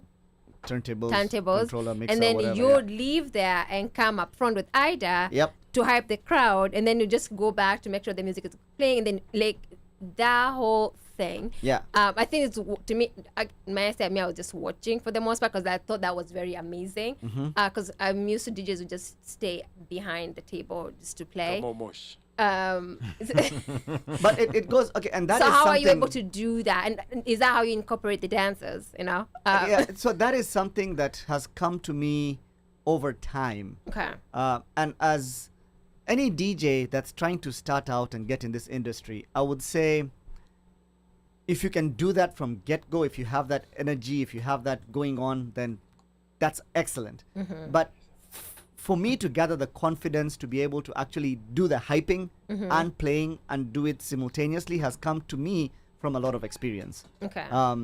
And it's just where it's again that energy. It's just taking that energy and putting it out there. And again, it's also part of interacting with the crowd, because I feel like if the crowd is giving me a certain energy, I need to give it back, and we need to have this back and forth, The back right? and forth. Okay. So if you guys are dancing, then I need to be here giving you guys something. Like it's a show, it's a Okay. production, there's a lot going on, and you have to maximize it. Okay. So I never used to be hype. I never used to get on the mic. I never used to be on the stage. And the first time I realized that this is something I can do is I was in Kenya. Okay. And this was last year, May. And I had gone there because Ida, my very good friend, was And dancer invited. too. And one of my dancers too. Amazing. Yes. Yeah. Had been invited to a show at Carnival, a Tusker show. And she had this VIP access and everything. So she told me to tag along. So I tagged along. And I was in this VIP area where there's all the celebrities in Kenya and media personalities and everything. And there was a media personality there, Kwambox. Yes. Who- Hey, Kwambox is also very good. Yeah, on the she's mic. very good hype Yeah. person. And she was hosting this show Yeah. on stage at the Carnival, big grounds, big crowd, big stage. And she came over there and she saw me and she was like, oh my God, Sunny. I've never met her. I'd never talked to her. She said, Sistuki. She grabbed me and took me on stage. Ooh. And like I had come there to chill. I wasn't even like in the mindset of, I was just there as an audience. Okay. I was not in the mindset of being anything else. So she took me on stage and she grabbed a mic and she gave it to me and she grabbed my hand and took me with her on stage. Run with the crowd. And then she told the DJ, yo, listen, I have DjSunny Sistuki here all the way from the USA, and then kept quiet. And I have a mic and I have a big crowd and I'm on stage. That's a setup. Baptism by fire. Eh? That's a setup. Hapo unaongea bangra yako yote. So Sink or swim? How did you swim? So I suddenly, the DJ was playing, I got in the vibe, and I remember the crowd was there, and then I just started like singing along to what the DJ was playing. Then when the DJ cut out, I started doing some taglines along, you know, and stuff like that. And then Kwambox chimed in, and we started doing this back and forth on stage. And it was a short moment, but when I left there, I had this aha moment that maybe all I needed was that push to be like, yo, you can get on stage and you can hype. Get thrown Okay. in the deep end. Exactly. Yeah. Yeah, Okay. and like I was on stage, I had my power bank in the pocket. There was a wire hanging out of my pocket with my phone plugged into my power bank. I had a drink in my hand and I was just like there. And so I was like in awe for a moment, but that awe moment only lasted a few seconds. Hopefully it wasn't that noticeable, but to me it was like a forever moment. Yeah. And then I was just like, okay, guys, let's go, let's do this. You know. Yeah. So then I came back off stage and it was like, wow, that was quite epic. So that was my hype moment. Okay. Yeah. All right, Ruth, read some Yes. comments real quick, and then we're going to proceed to the next question as time is moving really fast. Okay, so June, not even playing favorites. Sunny keeps the dance floor alive. Pablo, June, Oburu, there goes the answer. Reading the crowd. DjSunny knows how to do that. Reduce the logic 100, controlling the crowd 100% true. Question: and I'd love to pose and have you answer this. What platform would DjSunny consider the top platform he would want to DJ? Platform as in like online? Where Oh, is where? it? I think Yeah, she means an event. Oh, an event. Event, please. Where is that you'd be like nimefika? Yeah, an event, like maybe a Kwitu reunion. Just an example. Yeah. Just an example of an event. So I feel like I would like, Yeah, I'm a Biden inauguration. so for the sake of pushing the brand forward, I would love to be at a huge festival. Like I'm Okay. talking 20,000, 25,000 people. Southwest, South by Southwest. Something like that, Okay. an Afro Nation, something of that sort. Okay. But I've found that a lot of my real fulfillment, because I feel like so to push the brand forward, I would love to be at a big festival like that. Okay. But I also feel like sometimes you can't really connect so deep with people With a big at crowd. something like that. Yeah. Okay. So I've come to really appreciate the more intimate events, where even the 200, 250 people events, where I can feel like I can see everybody. I can see everybody's reaction. I can tap into almost everybody over here. You can't Okay. always tap into everybody, but that is where I feel the deeper connection. Okay. Does that mean that I wouldn't enjoy myself at a 20,000 people, 15,000 people festival? No, I would love the heck out of it. But there's also where you find the deeper fulfillment. Okay. Okay. That's good. Thank you. Pablo, Kamba men only wish to be primary school teachers and police officers. Kwa DJ was like doing medicine. Really, Pablo? I have Kamba men for you. Thank you, DJ. Oh, this is DJ Banti. Thank you, DjSunny. Very kind words. Asante sana. Thank you, Ida. Love you. Can we talk about Sunny as a hype man? We just we already did. talked. Yeah. Then we have DJs who whisper on the mic. Please shh. Don't know what you're talking about. Feel free. It's also about finding the right Ida. That is true. Okay. It is about finding the right Ida. And to tap into that, it's about finding the right team. Okay. Yeah. And finding the right team that is there for you no matter what. Yes. And having good days that- and bad days. Yeah, good days, bad days, and just being there for you. So I will say I am super, super, super appreciative of Ida, who I consider like my best friend. So She is amazing. yes, She's she will. amazing. If they have 2 people on the dance floor, she's gonna hype me like that Oh, place yeah. has 1,000 people. And she says, I have to applaud your consistency. It could be 10 people, 40 or 700, they'll get the same amazing experience. Right. Ndukundamboki responds, you forgot working for Indians selling tires, responding to Pablo. Then Slay, Ndukundamboki mnachoma. Then Slay says, mpaka film, never mind. And it was amazing. You and the crowd was the same, or was, on that Tasker night. Oh, I that's think at WhatsApp, Carnival, yeah. The Carnival. Yeah. Ask him Sam's or Woody. Sam's. I don't know what That's is. the club in LD that I used to go DJ at. Oh, okay. okay. Yeah. Okay. And the owner's grandson was in my class. Okay. Kwa hivyo connection kila pale. Yeah. Okay. So he told you he was a celeb in Eldoret. You know, he actually did say that. 16.5. Yeah. He did say that. Kabla Skumegari. Then DJ Twitcher says, good to hear people's journey. Ida, oh, that's sweet. You're very amazing, Ida. DJ Twitcher met Ida in LA, kupipsana, filler room, anacheka. All right, good. I want to remind the listeners that you're tuned into the OneMic Show, and I'm your co-host and producer, Ali Badawi. Our guest tonight, of course, is the king of East African anthems, DjSunny Sistuki. He's scheduled to DJ tomorrow, Saturday the 30th, at the Hakuna Matata Grill at 2405 Price Avenue, Silver Spring, Maryland. Tickets are currently on sale at Sistuki at hakuna.eventbrite.com. That's Sistuki at hakuna.eventbrite.com. You can find the details pinned in the comment section. Sistuki is also scheduled to be in Seattle on October the 21st and in LA on the 9th of December. He will also be in Wichita and Oklahoma with dates to be announced. You can follow him at Sistuki on all social media platforms and email him at sistuki@gmail.com for bookings. For those who want to book him, he will send you a rate card. Now, later in the show, we'll be talking about DJ Shinsky's comments asking Kenyans to produce music with Amapiano vibes, so stay tuned for that. But before we continue, we have free tickets, and I believe our phone lines are working. Is that right? OneMic amelipa bill.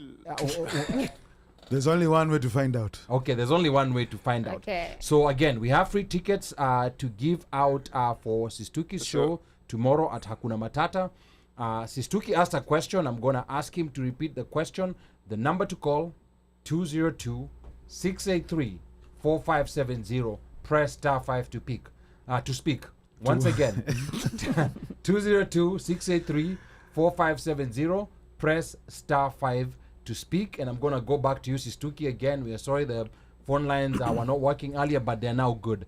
So Sistuki, remind us the question again. On the Sunday Wind Down podcast, which myself and Ida are a part of, what is my drink of choice? My drink of choice on the Sunday Wind Down podcast. So, Sunny Sistuki's drink of choice on the Sunday Wind Down podcast. Number again, 202-683-4570. Press *5 to speak. And whoever will answer that first, and you have to be in the DMV. It's okay, you can call to say hi to Sistuki, but for you to get that ticket, you have to be in the DMV. Or plan on being here by tomorrow. Or plan on being here by tomorrow. We've gone through this with these people. If you're not here, please Don't do it for friends. tuheshimiane. Don't do it for friends. Don't do it for cousins. Don't do it for Maybe ex-girlfriends they want or ex-wives. to. Maybe they want to surprise somebody. Aye. If you wanna surprise them, Where Ruth lipa to Sistuki ticket. at Just Hakuna. pay for your ticket. Me, I'm here. No, No, Roger. but we know that you and Slay are in That's- together. Yeah, you guys are in collusion. Yes. Me, I'm think fine. that's I'm part of yes. it. I'm part Yeah. of the show, so Yeah. that's fine. So Sistuki, if you wanna surprise a friend, just go to Sistuki at hakuna.eventbrite.com, and there's even VIP tickets there that you can buy. So that will be a very good surprise. But again, the number to call, 202-683-4570. Press *5 to speak. Do we have a caller? Okay. Wanaogopa. Wanaogopa. All right. so- Ama we can take this Call. call to see if they are, because I know this is super producer over here, just to test their phone line. Okay, You all wanna right. do that? All right, we can Oh. test the phone line with super producer, and then Maybe he might be able to answer the Nini and he gets a ticket. Thank you for calling the OneMic Show. Super producer bado uko. Wasema tusome Ndio, comments. na nataka tiketi yangu. Wow. That's the answer. What is the answer? though? that's the answer. Jibu swali. Jibu Jibu swali. swali. Hajui. Kuna Mwakenya kwa comments. Yeah. Super producer, Oh, DjSunny hakuna Sistuki's. jibu. Mimi siwezi taja vinywaji vya nani. Vya nani? Okay. Malakul Maut. Okay, sawa. Malcolm Mount. Labda brownies. Aya, sawa. So we have confirmed that the lines are working. Again, the number is 202-683-4570. You are the last party in press- the conference. Press *5 to speak. We're gonna pick your call, and the reward is a ticket. You know, if we don't get a call, then maybe we might allow people from out of town to call for their cousins and their ex-girlfriends and their clandes, whatever. But Ex-boyfriends too. Yeah, or ex-boyfriends too. Yeah. Let's just open the lines, man. Whoever calls. Yeah, Just- so just go whoever ahead and calls. call. Yes. Sistuki cause- patia watu wa yes. City of Okay. Champions. Whoever calls will call, Not and good. if they're out of town, they may will it to somebody. Okay, so as we are waiting for that call, we want to go back to Club COVID. You know, we've been going forward, but want to go back again because that's where a lot of people got to know DjSunny Sistuki. And maybe for those unfamiliar, it was a 24-hour marathon DJ session. The sessions were hosted by the Facebook group 254 Diaspora DJs. Now, this was when a lot of people got to know Sistuki, and without a doubt, your sessions were the most popular on the platform. You know, like you always had so many people. You used to break the internet, and you brought an eclectic mix of genres that left Club COVID goers asking for more. You also were the first to bring not one but two dancers on your DJing set, and even you brought to us a light show. And actually, your dancers, I can see them out here in the comments, very active. And then he brought another DJ Yes, and then he brought another DJ. you who know, was also Muindi. who was also a Muindi. I don't And know then, if that's a cousin. you know the difference is also the dancers were just not like dancing at the people. No, who no. They were themes, they were choreography, there was costume. It was They had proper outfits. dancing. Like it- They used to It steer. was I a don't know. whole Where did you set, get it was the a whole idea? show. It wasn't proper dancing, but maybe tell us, you know, like what it is that maybe favored you so much than most other DJs on that platform, because there are DJs on that platform who are more popular, like they were known more than you, but what is it exactly that you think favored you the most, that made you one of the most popular DJs on that platform? So I think it's a combination of many things. First of all, having the dancers, and I put that in quotation marks, because they're actually, like, one of them is now my wife, and the other one is my very good friend. So the whole premise of how it started was, the pandemic was going on. I saw a post that they're putting together a schedule for DJs, and I commented on there. It sounds like something fun to do. So I was given an 8 p.m. slot on day one. So I got home. What day of the week was that? It was Do a you remember? Saturday. Okay. Yeah. Got it. I got home from work.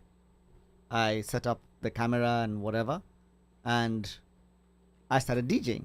I went live and I started DJing, and we happened to be home with some friends.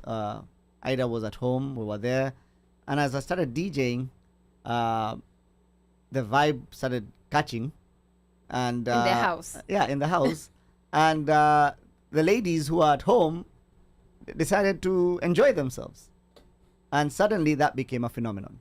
Yes. Right? And so that day So we it were- wasn't planned. it was not planned. No, Okay. there was nothing about it that was planned. And so I DJ'd for an hour, and then I went off, and I got a call, and I was told, what, 1 hour to see, I need to get back on. And I got back on. So I think that first day I played for like 3 hours. And then the next day, the messages kept coming on Sunday. So I was told on Sunday, oh, you need to get back. But on Saturday, when I was going live, I had just put the phone, and so you could hear us talking, you could hear all the commotion going on in the background. It was by no means a high-level production. It was just my phone on a tripod stand, and it was picking up whatever audio is picked up by the speaker that's playing and by people talking and everything. So that morning, I went to Guitar Center. I bought some gadgets. I came, I plugged them up. So now we were having some better quality sound. Okay. And so on Sunday, we had some good quality sound. And then as time went on, I kept on investing in better equipment and better things, to the point where I wired my whole house with Cat 6 cable so I could have a wired connection as opposed to Wi-Fi. I called my internet service provider and upgraded my internet service. Wow. We went in and did a lot more. And when I say it was a combination of things, there was a couple of things. Number one, the dancers. Number two, we kind of gave ourselves a lot of pride on putting together a quality production. We did not want to just do something for the sake of doing it. We wanted to do it to make it good. We were representing ourselves there, and we wanted it to be a top-notch production. And as top-notch as we could make it with the resources we had at hand. We didn't have the unlimited resources, so and at that time there was a lot of these live streaming things like cameras and microphones and things that are required that were on back order like crazy during the pandemic, because a lot of people were doing Logitech. Yeah. there was a lot of working from home, and people were really doing a lot of things online. Live streaming was the way to go, so things were on back order, and we were MacGyvering some things, like, and so I think my experience growing up wiring things and setting up sound systems from a very young age came into play there. Before we know it, we are adding another laptop to be able to handle production. We're doing this, we're doing that. So it really just grew from there. So like I said, it's really and then we had friends joining in, and then we had DJ Shinsky join in, and that really ended up being one of the beginnings of a relationship that DJ Shinsky and I started that has proceeded to continue into a lot bigger things over time. Wow, like, and just going back again to that club COVID, I think this was a very emotional moment for a lot of people, because the world was falling apart. That's one that people quickly forget right now. Like, literally everything was falling apart. People were losing jobs, like people were dying. There was so much that was going on at that particular time, and then now you're stuck at home. Like, you're stuck at home, and you don't know what to do. And I remember that stream was running for 24 hours. Like, people would literally, like, have those, because I think at some point they started producing, like, timetables. Right. So people would have, like, timetables. I know at a certain point, Ntenda Ntalala, at 3 a.m. It's a certain DJ I like, Ntamka. So there was something that kept people going. And then people were interacting, you know, like in the comments yeah. and everything. I believe even some babies, you know, like were produced, you know, like from interactions that came through those comments. Because people got to know each other. And people, you know, now started communicating with each other directly. So it was a very interesting social experience. I can see a lot of comments are coming in. Oh, wow. And Junoburu says, Ali Badawi even tip. Yes. You know, like your tip, by the way. Yeah. You know, like me, I'm one of those people, like, I'm not just going to tip you just share manini. So me, that tip, you know, like it came from the heart. But Ruth, couple of comments coming in thick and fast. Let us know what people are saying. Okay, let me see. Let's start. Wow, people have been commenting. Let me try on YouTube for a quick second before you jump onto that one. Yes, go to YouTube. So Near Generational over here has been on, you know, said hi to everybody. And then she has a question for you, Sunny. She says, what are your personal favorite genres of music? My favorite genres of music. I like, so right now I really like Amapiano. Okay. I like gengeton, genge. I like reggae. I like dancehall. I like soca. I like soul. I like 90s. I like rock. I like EDM. Boss. I really like those are like all boss. genres. Yeah. Boss, you say me tu napenda mziki. So napenda mziki. Yeah. Okay. Yeah. This guy, I don't think he has understood that assignment. And there's a comment here before it disappears I want to really highlight. Tabitha and Jerry says, I always find it interesting to hear the stories of the people that got, in quotes, lucky and blew up during COVID. When you hear their stories, like Sistuki, they had been preparing and aware for this moment for years prior. And when the moment came, they were ready to seize it. Congrats. And I'm glad she put the word lucky in quotes. Because if there was so many things that had happened in my life leading up to those moments. Okay. My experience with being able to produce and do those things. Yes. My ability to I had been DJing for so long, so it's not like something that I just started doing that time. Yeah. So a lot of people feel like, oh, this is someone that just started DJing and then COVID happened and this guy just blew up and so there's a lot of experience behind it. There's a lot of I'd say even maturity in the industry that came through the times before that moment.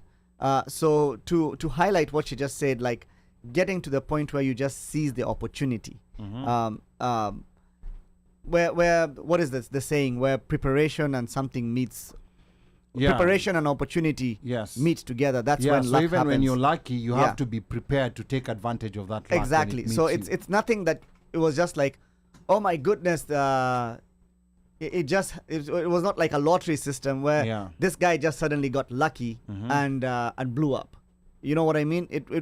There's a lot of behind the scenes that happened along the ways over the years for that to happen. So I just wanted to highlight that and talk about that. Okay, all right, that's good. That was a good comment from Tabitha and Jerry. And then, again, you know, like the number to call is 202-683-4570. Press *5 to speak for those who want the free ticket. The question again, remind us the question again. What is my drink of choice on the Sunday Wind Down podcast? All right, so whoever gets it right gets a free ticket to Sistuki's show tomorrow at Hakuna Matata Grill. That's Saturday, the 30th of September at the Hakuna Matata Grill. And then I can see Andrew Ngugi here says, great to hear the genesis of the Sistuki machine. And then let me see, Fila Room here says, Sistuki patia watu wa City of Jambions. I believe that's LD. Yep. And then Nduku Ndambuki ana complain tusome comments. Yes, tunasoma comments na pia nyi mpige simu.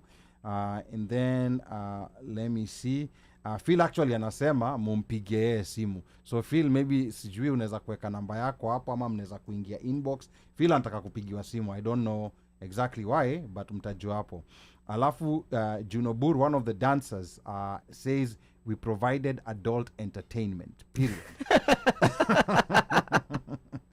Okay. Yeah, and she's then- the comedian of the family. Yes, and then Slayer Nasema, my favorite was the one you had, the glowing things. Me, that day, I did not even know exactly what was going on. That was amazing. That was amazing. Yeah, that that lights experience, I've never seen something like that before. And then Pablo anasema kumbe the dancers with the leopard suits were you and Ida. Well, I think Pablo is saying he's discovering right now. And then let me see. And then they were even on Citizen TV. Yeah, I do remember there was something that was aired on Citizen TV. I can't remember exactly. We did it what remotely. It was remote for Citizen TV. It was live on Citizen TV, but we did it remotely from my studio. Okay. Was it that show Wabebe Willis 10 over Waburu? 10, yeah. 10 over 10. Yeah, so okay. we did that remotely from here during the pandemic, and then when I went to Kenya, we were on it in person. Wow. Ida and I were both on it in person. Okay. Yeah. All right. There was excitement for 200 plus viewers for that set. No, your sets had way So more. I think they Phil had- is they talking were- about the very first one. Or the very first So one. that was the first time that platform broke 200 viewers Okay. on the first day. Okay. When we came back on Sunday, we broke 1,000. Yeah, you're the Yes. first guest Yeah. to break 1,000. You're the Yeah, first yeah. guest to break 1,000 Yep. viewers. Oh, wow. That was amazing. And then Pablo anasema Sistuki aliingisha dancer kwa box akakuwa bibi. Alikuwa ashaingia kwa box. Okay. And then Brendan Zeze anasema great job OneMic Show, well done. This show has shown so much growth and awesome branding. Thank you so much Brenda for tuning in. Wow, these comments, there's so many comments that were coming here. We're gonna get back to them. Let me see. Wow, these comments. Ida Nasema, we had an entire fundraiser for a kidney transplant. You really I remember did that bring one. a thing. You Yes. know, actually, that is How is that? that is one of the most amazing things that I've ever seen coming out of just an online platform where people are just supposed to have fun. Mm-hmm. And then I think the other one that you did was for the DJ when you did the interview of him on Sunday Wine Day. Yes. That was another great thing. As in the way you guys not only just offered entertainment, but you also touched people's lives. And Yeah. changed And you know, them. to add on to what you're saying, as I've traveled since then, so many people have come to me and told me specific moments during which I was going live, saying they're nurses in the ICU, and they would play me going live with their patients. Wow. And people were telling me what they were going through, and that my sets were what they were looking forward to. People would come to me and thank me because they said without me, they feel like they wouldn't have been able to go through the pandemic.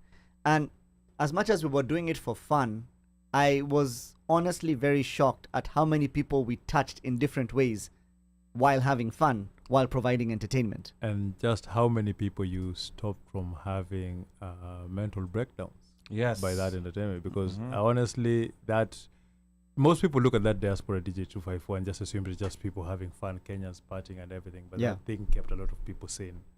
A lot of people, especially those extroverts who don't know how to be with Socialize so themselves. well, Yes. yeah. But you know, it was also an opportune moment for introverts Yes.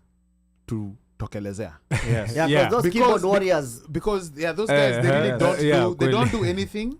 They will not go out to a club. Yes. They will not go to if there's a shindig. For them, staying home is best. If they even chomoka like this, is wahala, is madhogodhanyo. But now, here is Kadunda, virtual,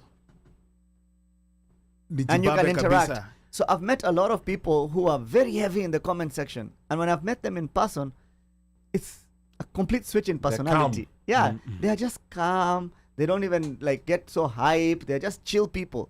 And I'm like, it's the same person that was making noise in the comments, you know? Yes. Yep. So and then DJ Tucha here quite importantly says mad shout out to Frank Wesonga and the crew for Club COVID.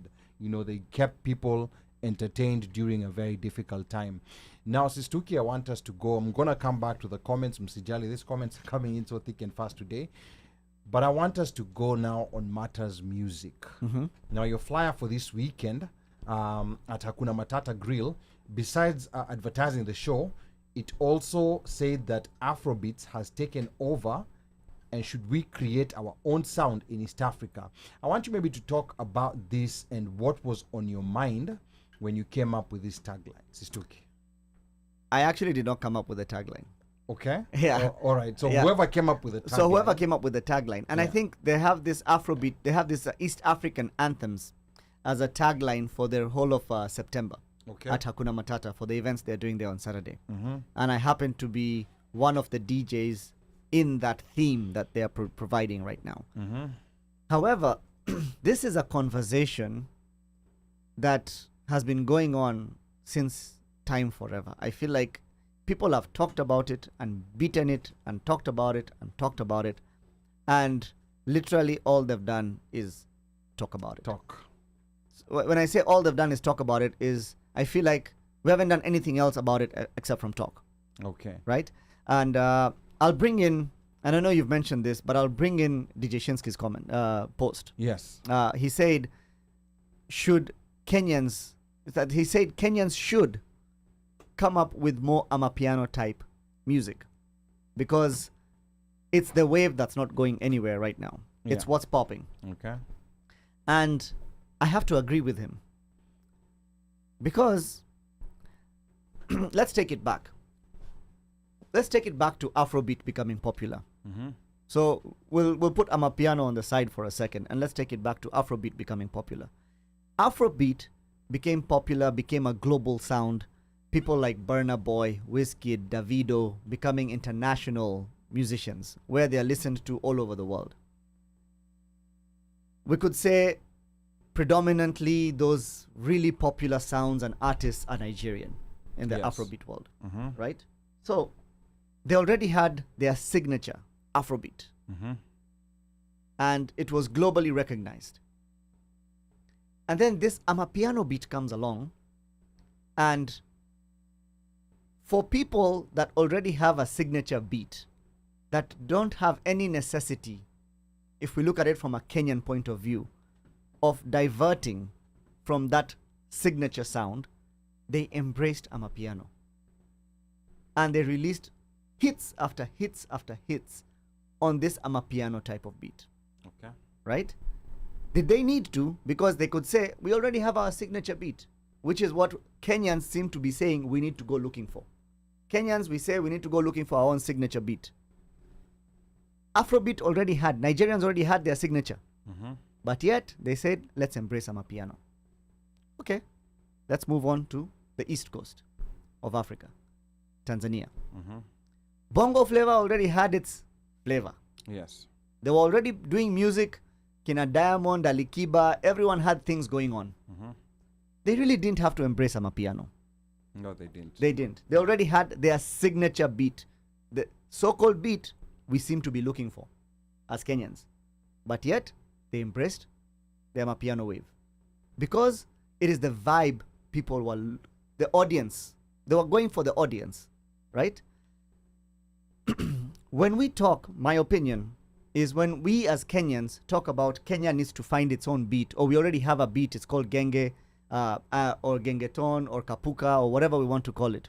And we need to make that beat or that sound global. Let's go back to Kenya as a musical country. Mm-hmm. Kenya as a musical country is a diverse country.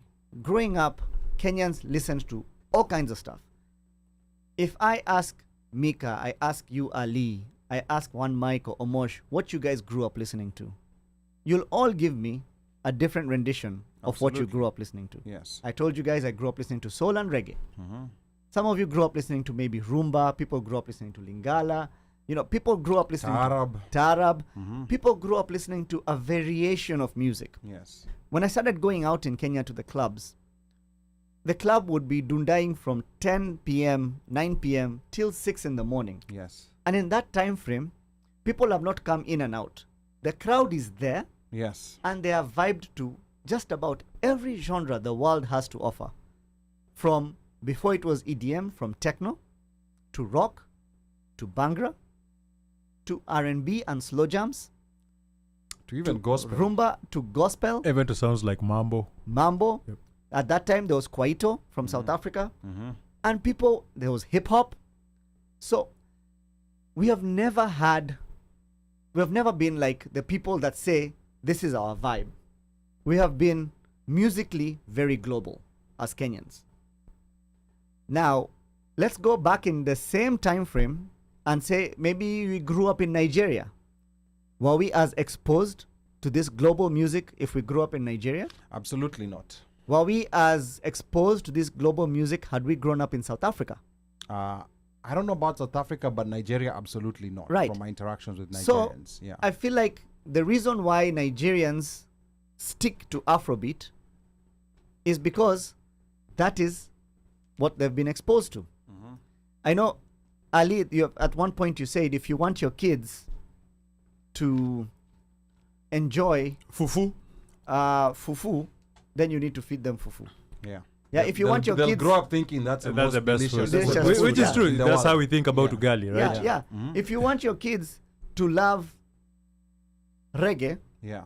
then you play reggae in the house all the time. Yes. As they grow, they'll be like, this sound has a connection to me, It has to grow in them. right? Yeah. So I never used to listen to a lot of soca before. I was never really that attached to soca music.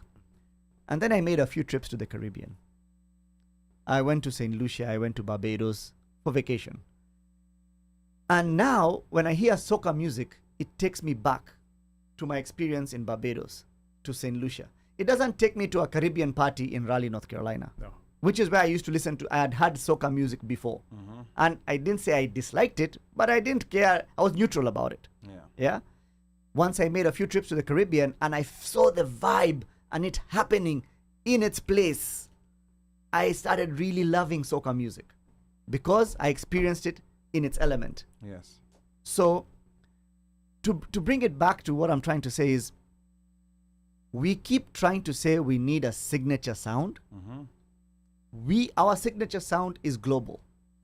So if Tanzania and Nigeria, who have signature sounds, are embracing a sound that is vibing, that is happening, that the audience is connecting with, then why wouldn't Kenya do the same thing?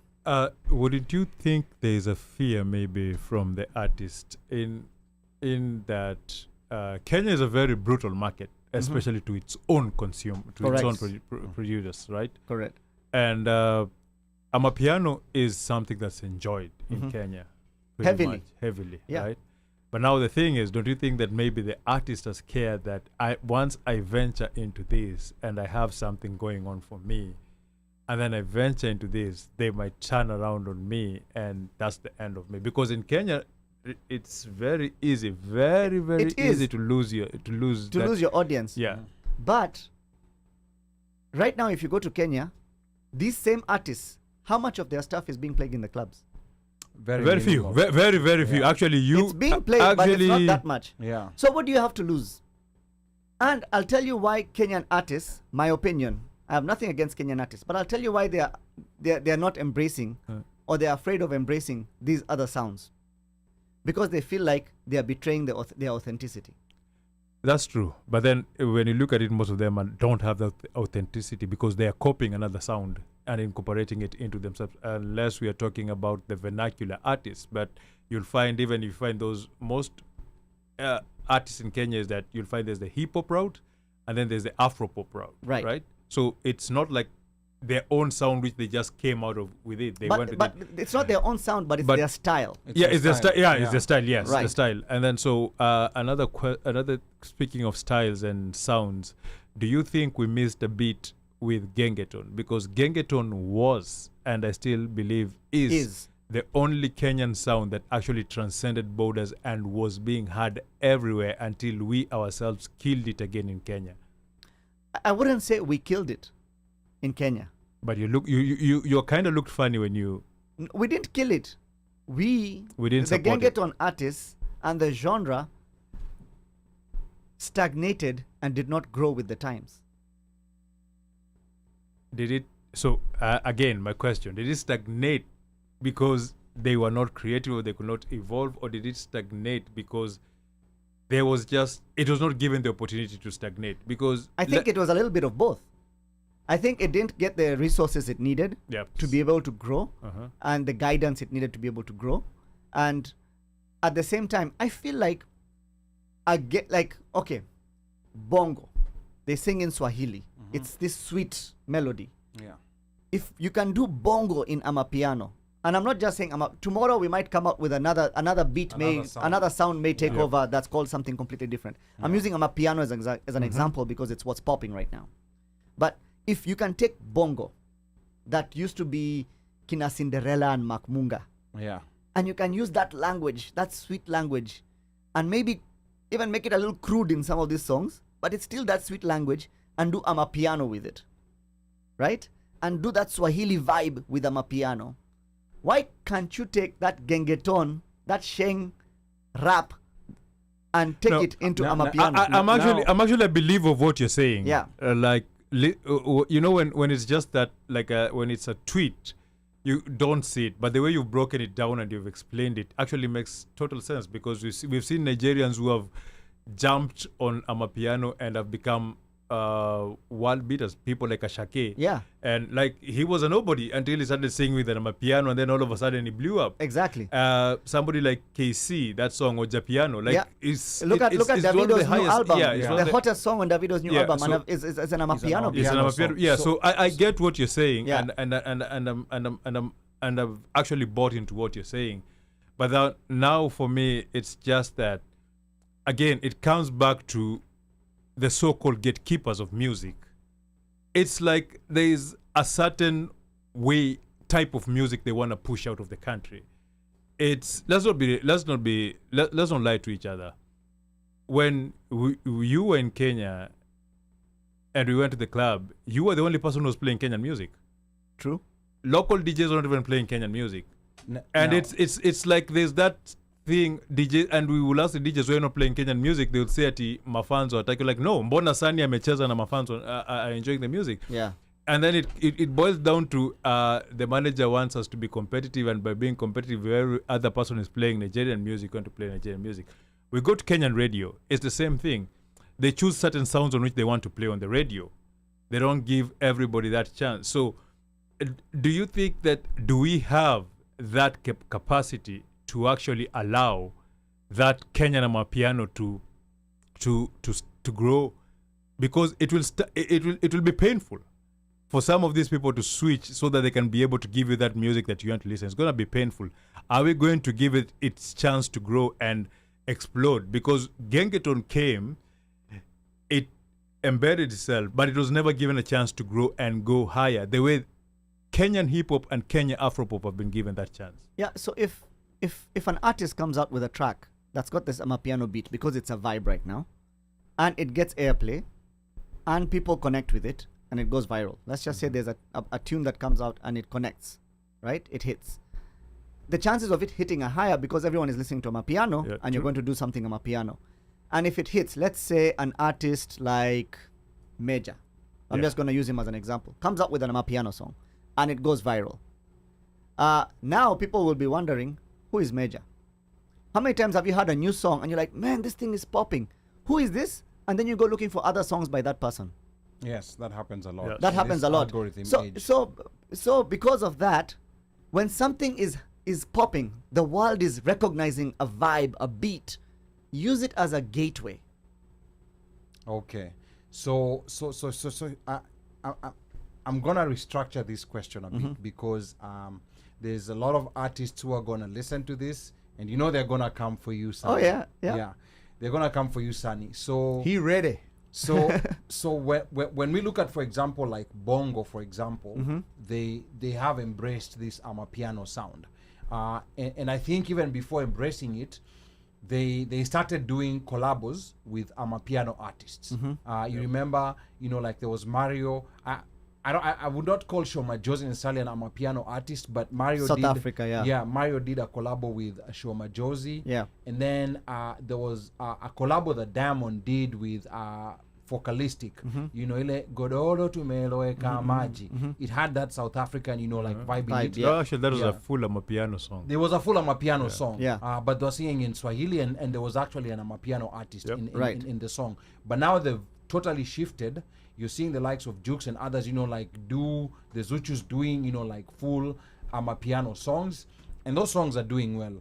So here's my question to you, because I think the issue, you know, like in Kenya and with Kenyan artists is that, you know, like we're not making as much money as we're seeing these other artists making. So if we were to embrace that Amapiano sound, like DJ Shinsky said in his post, and as you agree with him, do you feel that, let's say just Kenyan artists go all out and embrace that Amapiano vibe, do you think that's gonna grow our music? Because all we are looking is for growth of our industry, growth of our music, whereby it's easy for artists to get big crowds, it's easy for them to get gigs in other countries, easy for them to get crowds in other countries.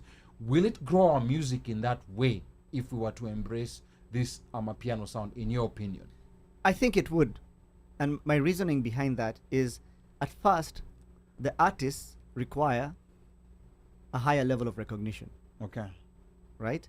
Now, if we're going to keep cooking with the same recipe and expect a different taste, we're not going to get the higher level of recognition unless we embrace a global sound. Okay. Right? Rihanna. When Rihanna came into the music industry, you remember Ponde Replay? Yes. Very Caribbean sound. Very common beat. Yeah. That's a very Caribbean beat, but also Caribbean, but also very, very cookie cutter Caribbean. Yeah. It wasn't a very deep, it wasn't a... It was just a rhythm, another Caribbean Exactly. rhythm, She just took a very popular rhythm, and that got her going. And then Kina Rude Boy, all those things. She went with that sound first. Yes. And then she got the recognition before she could come up with Umbrella. Yeah. All these other renditions of her songs, that then now she can come up with a song if she decides to. But when she started coming up with other songs, and when she was blowing up, when she was at her peak, Rihanna's come up with a song. Oh man, I gotta listen to it. At that point, it doesn't have a Caribbean vibe at all. Absolutely, It has yeah. gone completely on another changed. direction. Yeah. But that beat, that vibe playing in the clubs all the time was a gateway. And at that time, that was the global sound that was being recognized, that people were partying with, right?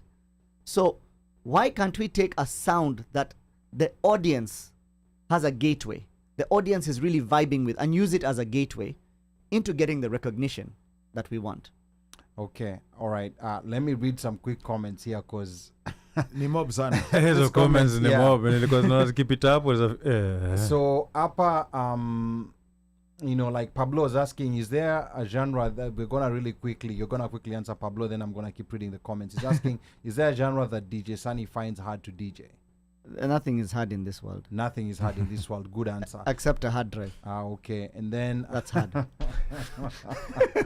well, nothing is hard in this world except a nilikuwa hard drive. nakuja dad joke inatoka sana. Boss, me, I was already in the gutter with that one. I know there's a gutter version, but I'm keeping it PG. Yeah, then shout out to Dr. Moses Osoro, oncologist, ex-Changerian, ex-cubemate of mine, all the way from Texas. Karibu sana on the OneMic Show. Router satellite. Gengeton, DJ Tucha says, Gengeton stagnated. Do people beat it to the ground? The artists are young and needed guidance, but all they got was attacks. So that's DJ Tucha's Very true. opinion. And then let me say, Ida is saying, but Nonini is still in it with Gengeton in 2023. It's really just knowing what works for you. And then Nonini says, correction, my dear, Genge. Yep. Okay, all right. What do I say? Aida namwambia ingia kwa upole, you know what I mean. And then I see Nonini says it might get confused in the translation. Na hapa Slay anasema is asking OneMic, I can't remember the artist name. and the name of the song. There's an it was Amapiano, sijui. Lunje Oh, Amapiano. Lunje. Okay. There is one, yes. Okay. There's a so, Lunje so Amapiano. there's already some Kenyans embracing the Amapiano song. Abandu banje mulembe muno. Yeah. And then DJ Tuche is asking, is in Gengeton modern day Genge Swap? I think there's an argument about the two genres. I mean semantics. Now and then Ida says not too much on my Riri now, she's a mover. And then Ida says them kids are bringing it. Reminds me of when we introduced Manyake to All Kinamam. sizes. Yeah. And then Washeke wants me to read her question. I think I have missed it. If you can, Uno Mike, if you can see Washeke's question, or Washeke type it again. I promise you to read it. Easy comments imekuwa zikikuja I think so I fast. find one up here. Yeah. Whoa. From your experience as a successful DJ, what can parents do to nurture non-traditional talents in their children? Wow. Is okay, that good the question? I think that's the one. I think that's the I've one. seen it before. Good Yeah. question. Yeah. So, what can parents do to nurture these talents in their children? I'd say have an open mind. And I don't just mean have an open mind like just take them everywhere and make them do everything. No. I'd say try and look at what your kids are interested in. Instead of making them do what your vision is, have them follow their vision a little bit. And as kids, a lot of times, I think they tend to dilly-dally in what they are interested in. This week, they might be interested in They change their horse mind. riding, Yeah. and next week, they're interested in piano. Yeah. And not Amapiano. Piano. So, when they are going through that stage, I feel like showing them full support to the best of your abilities and your resources in whatever it is that they're interested in today. And that way, they will grow up knowing that when they actually find something they're super passionate about, they will have your support. So if the kid decides today they want to become a professional horse rider, then you know what? Find a local farm that has horses and let's go and let's ride horses. And let's see if we like it. And if they say they don't like it, then try and find out, is it just a bad day? Did something happen? Or is it that you really don't like it? And maybe let's try it a few more times. And then if you say, you know what, I really don't like it, because remind the child this was your idea to ride horses. So then the child can go back a few times. And if they decide, you know what, no, I want to be a musician. I want to start playing piano. I want to be Beethoven. Then, you know what, let's find some piano classes. Let's find something, if it's a budget, on a budget or whatever it is, to the best of your abilities. And be there for your kids through whatever it is they want to do. One day they might decide, you know what, I want to be an engineer, and that's what I want to focus on. And then you'll be like, oh yeah, my kid is one of those people who is going to find a cookie cutter way of going through life and become an engineer, a doctor, a lawyer. But whatever it is their passion is, fuel it. Okay. But as you fuel that passion, don't play down the importance of a proper education and a proper and like, remember that at the end of the day, you have to be a professional. Whatever it is you decide to do, you have to be a professional at it. You cannot be mediocre at it. And to be professional at it, you have to be able to sell it. Yes. You have to be able to professionally present it to somebody. Articulate it. You have to be able to articulate it. Understand the business. You have to be able to understand the business of it, of Yes. how is it going to put food on my table. Wow. Yeah. Yeah. I think that's just very powerful, because I think sometimes there's this talk of passion, and you know the people who are now on extremes where they're like, okay, kama yuko talented, wachana na mambo ya skuli. Forget about school. So I think that's a very interesting twist you bring in, because a lot of times you'll hear people saying, oh, you know, like school is not important. You know, like even look at so and so who did this without going to school. And they're of course outliers, no doubt. But I think especially when you try to look and see the most successful people, they did understand the business of what they were doing. And those who did not understand had the understanding that I need to get someone who understands this to help me get things in line. And that's where you see some people maybe who are more talented at a certain level, but you see it's a different person who's actually profited from that craft. So I think that's a very powerful answer that you're And to giving. add on to that, Yeah. many years ago, I was watching a documentary, and it was about Pitbull, the artist from The Miami. producer, yeah. Yeah. Yeah. And I remember him saying, and these are the words that stuck with me out of a whole hour documentary I watched. I couldn't tell you what else was said in that documentary. But I remember him saying, in what he's doing, his success in what he does is 10% music, even though that is what you know him for, Yes. and 90% business. Wow.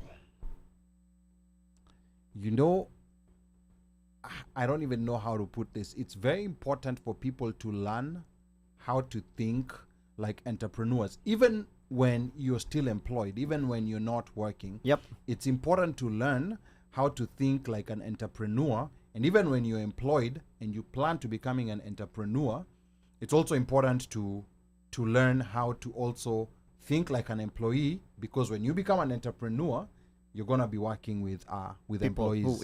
who work for you. Yes. So to answer Washeke's question in a small summary, in like a few words, let your kids pursue their passion, but teach them how to make the most of it in today's world.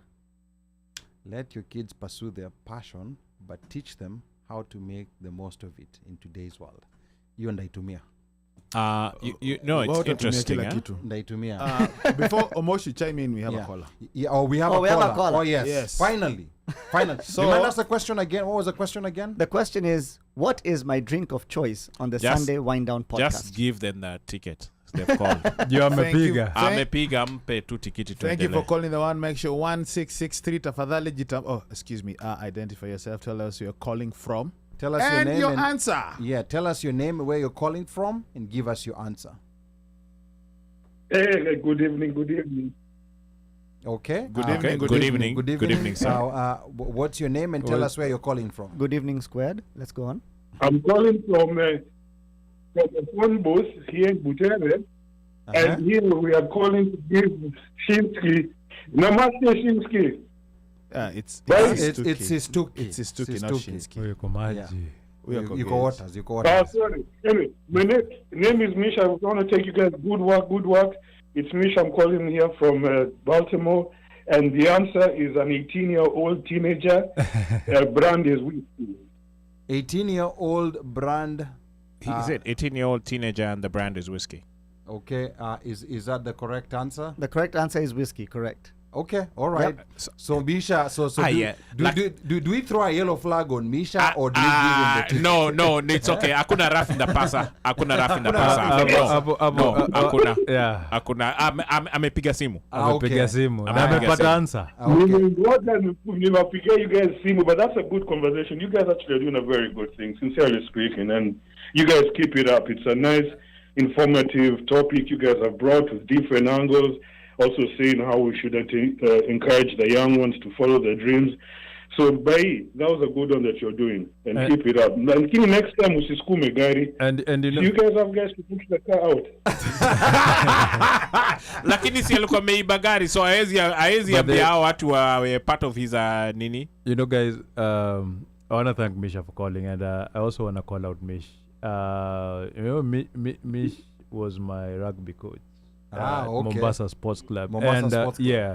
Yeah. Mish, I would like to invite you to the show and we interview you so that you can be able to talk to us about yourself as a coach, and also just His rugby journey. your rugby journey, and all the great things that you've done for rugby as a sport in Kenya.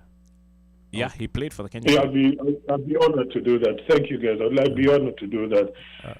Yes, we'll be able to arrange that. And his connection to wale watu wa Ukraine. Okay. Yes, Tony. Story you, for Misha. another day. Thank you so much, Misha, for calling. All right. So one ticket gone. Do we give a second ticket? No, we give Yes. a second one. Yeah, we'll give a second one. So I think Sistuki, you're gonna ask the second question, and then the person who calls with the correct answer, and don't call him Shinsky. He's Sistuki. Yeah, No, the DJ it's okay. together. No, this guy told us where he was. He was in Butere. So, Yeah, you he know was in clearly. Butere, yeah. Listening to the new Luya Amapiano It song. could be at this point in time, I don't know if it's kumi kumi. I don't know if Well, it's. mnajua Luyo anapenda salamu, achaneni na mimi. Okay. Sawa. So, Sistuki, give us a second question. So the second question is going to see if you guys have really been paying attention throughout this show so far. Wow. Okay. Yeah. Ujama alienda class. Huyu alienda class. What is the name of the school that I attended in Kenya? That's a very good question. That's a very, very good What's the name? And it was the same school. Nursery, primary, secondary. Yes. And not high school, secondary. Okay. Mukiwa wajanja muulize. Yes, and you have to call. Yeah. So shauri yako, if you put it in the comments, shauri yako, you have to call 202. Hebu sema namba inatafutwa na nguvu. 202-683-4570. And then press *5 to speak. The first person to call will get the ticket to tomorrow's Shinsky's show at Hakuna Matata Grill. Sasa umesema Shinsky. A penalty. Okay, hiyo nini? Hiyo yellow flag sijui Don alikuwa anasema nini? Give me the yellow flag. Where's the yellow flag? Mpe. Hiyo roughing the passer, sijui 10 yard, sijui blame it on Misha. Bilia leo tunajua ni nani. Bilia leo. Hizo airline miles zinasosiwa. No, it's okay. Asha jisit. While you're thinking of that answer, Mr. Cool Kid. Yeah, while you're thinking of that answer. But then before you see how he's talked about his GA oncologists, changes, whatever. This is the type of crap that we have to deal with. So while you're thinking of that answer, keep in mind all these gems we throw out here. You're more than welcome to tune in to the Sunday Wind Down podcast and catch myself and Ida throwing gems like these here and there. We just throw them loosely on the podcast. And where can they find the Sunday Wind Down podcast? So the Sunday Wind Down podcast is available on YouTube at Sunday Wine Down, WINE down, DOWN, and we have an Instagram channel and a TikTok channel. Sunday WD podcast on Instagram, Sunday Wine Down podcast on TikTok, and all our shows are actually on YouTube. So right now, the only place to find any episode is on YouTube. Hapa kuna swali. Are they live or pre-recorded? Pre-recorded now. Why did Sunday Wind Down stop live shows? Simukanza kunibook in all these different cities. Oh, sorry. So he went professional, as he told you. Do it professionally. So the reason why the Sunday Wind Down podcast is now a pre-recorded podcast that you can go back and view. One, we feel like we can give you a higher production value when we pre-record it, and we also I'm usually out of town most Sundays, so it makes it difficult for us to do a live podcast. But every now and then, when time permits, we shall tour you with a live podcast. You can do Zoom. Yeah. All right. Some quick comments here before we get to wrapping up. Feel Free says Arrowboy just released an Amapiano track, so I guess there are some artists who are picking up on that. And then like Pablo is asking, did Sunny answer to what grounds him? I think, Sunny, you're going to talk about that. And then Slay says she also asked, now that Sistuki is a brand, do you have any future plans? Correct me if I'm wrong. We're going to talk about that. And then Washeke is asking, is responding to Arrowboy releasing an Amapiano track. And Dukundambuki is asking the accent gani. So I don't know. I mean, that's Nduku. That's not me. Lakini these ones. They come from far left and then they go right. Alafu sasa sikia vile Slia anamwambia hivi ndivyo udantolewa WhatsApp group. And then here these people of ours. They come hard. And then Ida says, I love learning from you, sir. That's some wisdom, and that was just based on all this that Sunny has been talking to us. And then DJ Tucha says, too much to understand in one sentence. So I guess that's the wisdom that Sunny kept dropping. And then Karanja Dan KD, anauliza 2 questions. How do you balance entertainment, DJing, and family? And how do you judge an artist's DJ worth? Let's first of all, just answer those couple of questions that came, and then Lipa DJ, Lipa artist. Simple as that. So very many comments. The first question. The first question is Dan ilikuwa gani? Kubalance. Kubalance. Yes. Balance life na family. Honestly, if you have the right people behind you, then it's not really a difficult task.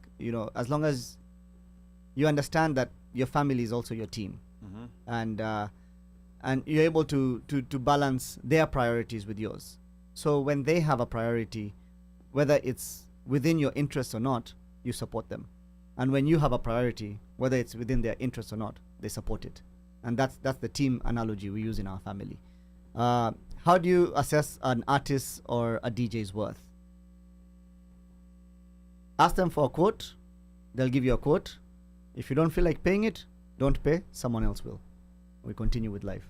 Wow. Hakuna kuhaggle. Yeah. Was that the question? Was it in terms No, of it- assessing from I guess a person's perspective, or is it the for him as a DJ when he's playing? At the end of the day, bado inaishanga na pesa so much. Omosh. No, I'm just Omosh. what perspective was it from? Omosh. Yes, sir. The question is, Yeah. how do you judge an artist / DJ, and then in parentheses with a question mark, pay? Yeah. Okay, pay. Yeah. Got it. Like what Okay. they should get paid for a performance. Okay. Yeah. If you don't You think pay what what they're they asking ask you for, for. and if you don't think it's worth it, then you have the option Achana of not. naye. Yeah. True. Yeah, you have the option of not. And if you feel like Yeah. what they're asking for is worth it, you have the option of moving forward. But Life now- is all about choices. What's the correct procedure to do this? Because we've seen also some conflict between promoters and artists, promoters and DJs. What's the correct procedure to do this? Like, let's say if I want to hire you, do I come to you and tell you, oh, I have this gig that I'm paying like $800 for, or should I ask you for a rate card before? Because we've seen some Najua conflicts. pale swali yako imetoka. No, it's just a random question. Right. No, so it can go both ways. Yeah.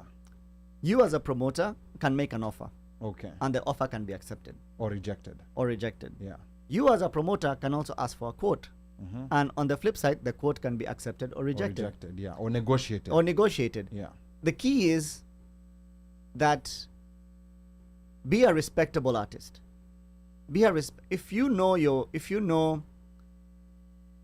know the market rate, you know the industry, and if you know what you do should go for about $2,000.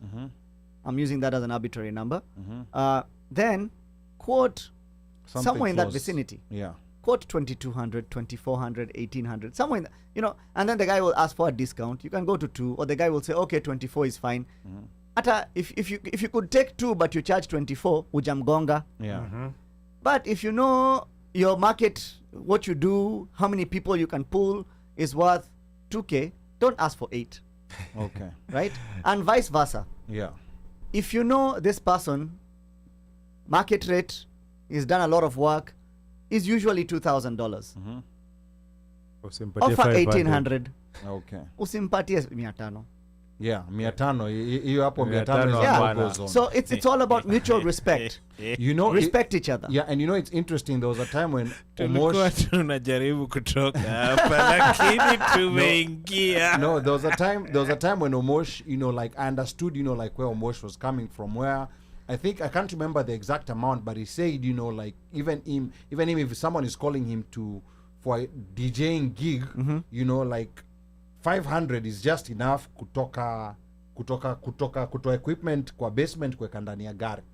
Hapo that's the starting price. Yeah. You've not charged I've not everything started else. the car. Sijaweka Yes. petroli. I've not turned on my GPS and I have not gone to the venue. Yeah. Yes, and I think it's important for now, like people who are in the promotion business also to understand, The this equipment is not cheap. Hii Yeah. laptop ni 3K. No, it's definitely not. So just imagine nimekuja nayo kwa gig and then kwa circumstances na kadhalika i drop. I think most of the things, most of the time, most people look at it, and as Sunny has said, they don't look at, and even at work, when you're being hired, and they look at your resume, you're not being hired because of what you're going to do. You're being hired because of the experience that you're bringing. Because of along what with you it. have the yeah, ability what to you do. the Yeah. ability you have to do. Yeah, so I So think it's when really you about- hire, when you hire a DJ like Sunny, you look at, okay, you're paying for all those years. hiyo kufunga mawaya na nini, that's what you're paying for right now. That's what you're paying for. If you're getting an artist, that's what you're paying for. But most people look at it and like, budget yangu. Usirushe bash basi. And that's why I always say, you know, it's interesting. We've had this conversation even with Ali. Ali ashakuja kwangu akaniambia, Mosh, niko na gig. Na rate yako ni nini? Alafu nawambia, you know what I ask him? Gig ni ya nani? If it's for Ali, how I'll deal with it is very different than if it's for one of his relas. Si kwa ubaya. Now, you understand what I'm saying? No, it totally so I will give rate card ndatoa kwa relas. But to Ali himself, I will deal with it differently. He might say, hey, Omosh, niko na wageni kwangu backyard. I'll tell him, Ali, pay for my petroli to come to your house because you live huko in 1968. And I got you. You understand what I'm saying? Yes. But so I can't treat, because this is family, I can't treat that as the same way as I'm going to a bash where people are being charged $20 at the door, and they are also selling whiskey. Apple shot ya whiskey is $15 at the bar. Alafu msena niambia, boss, 120.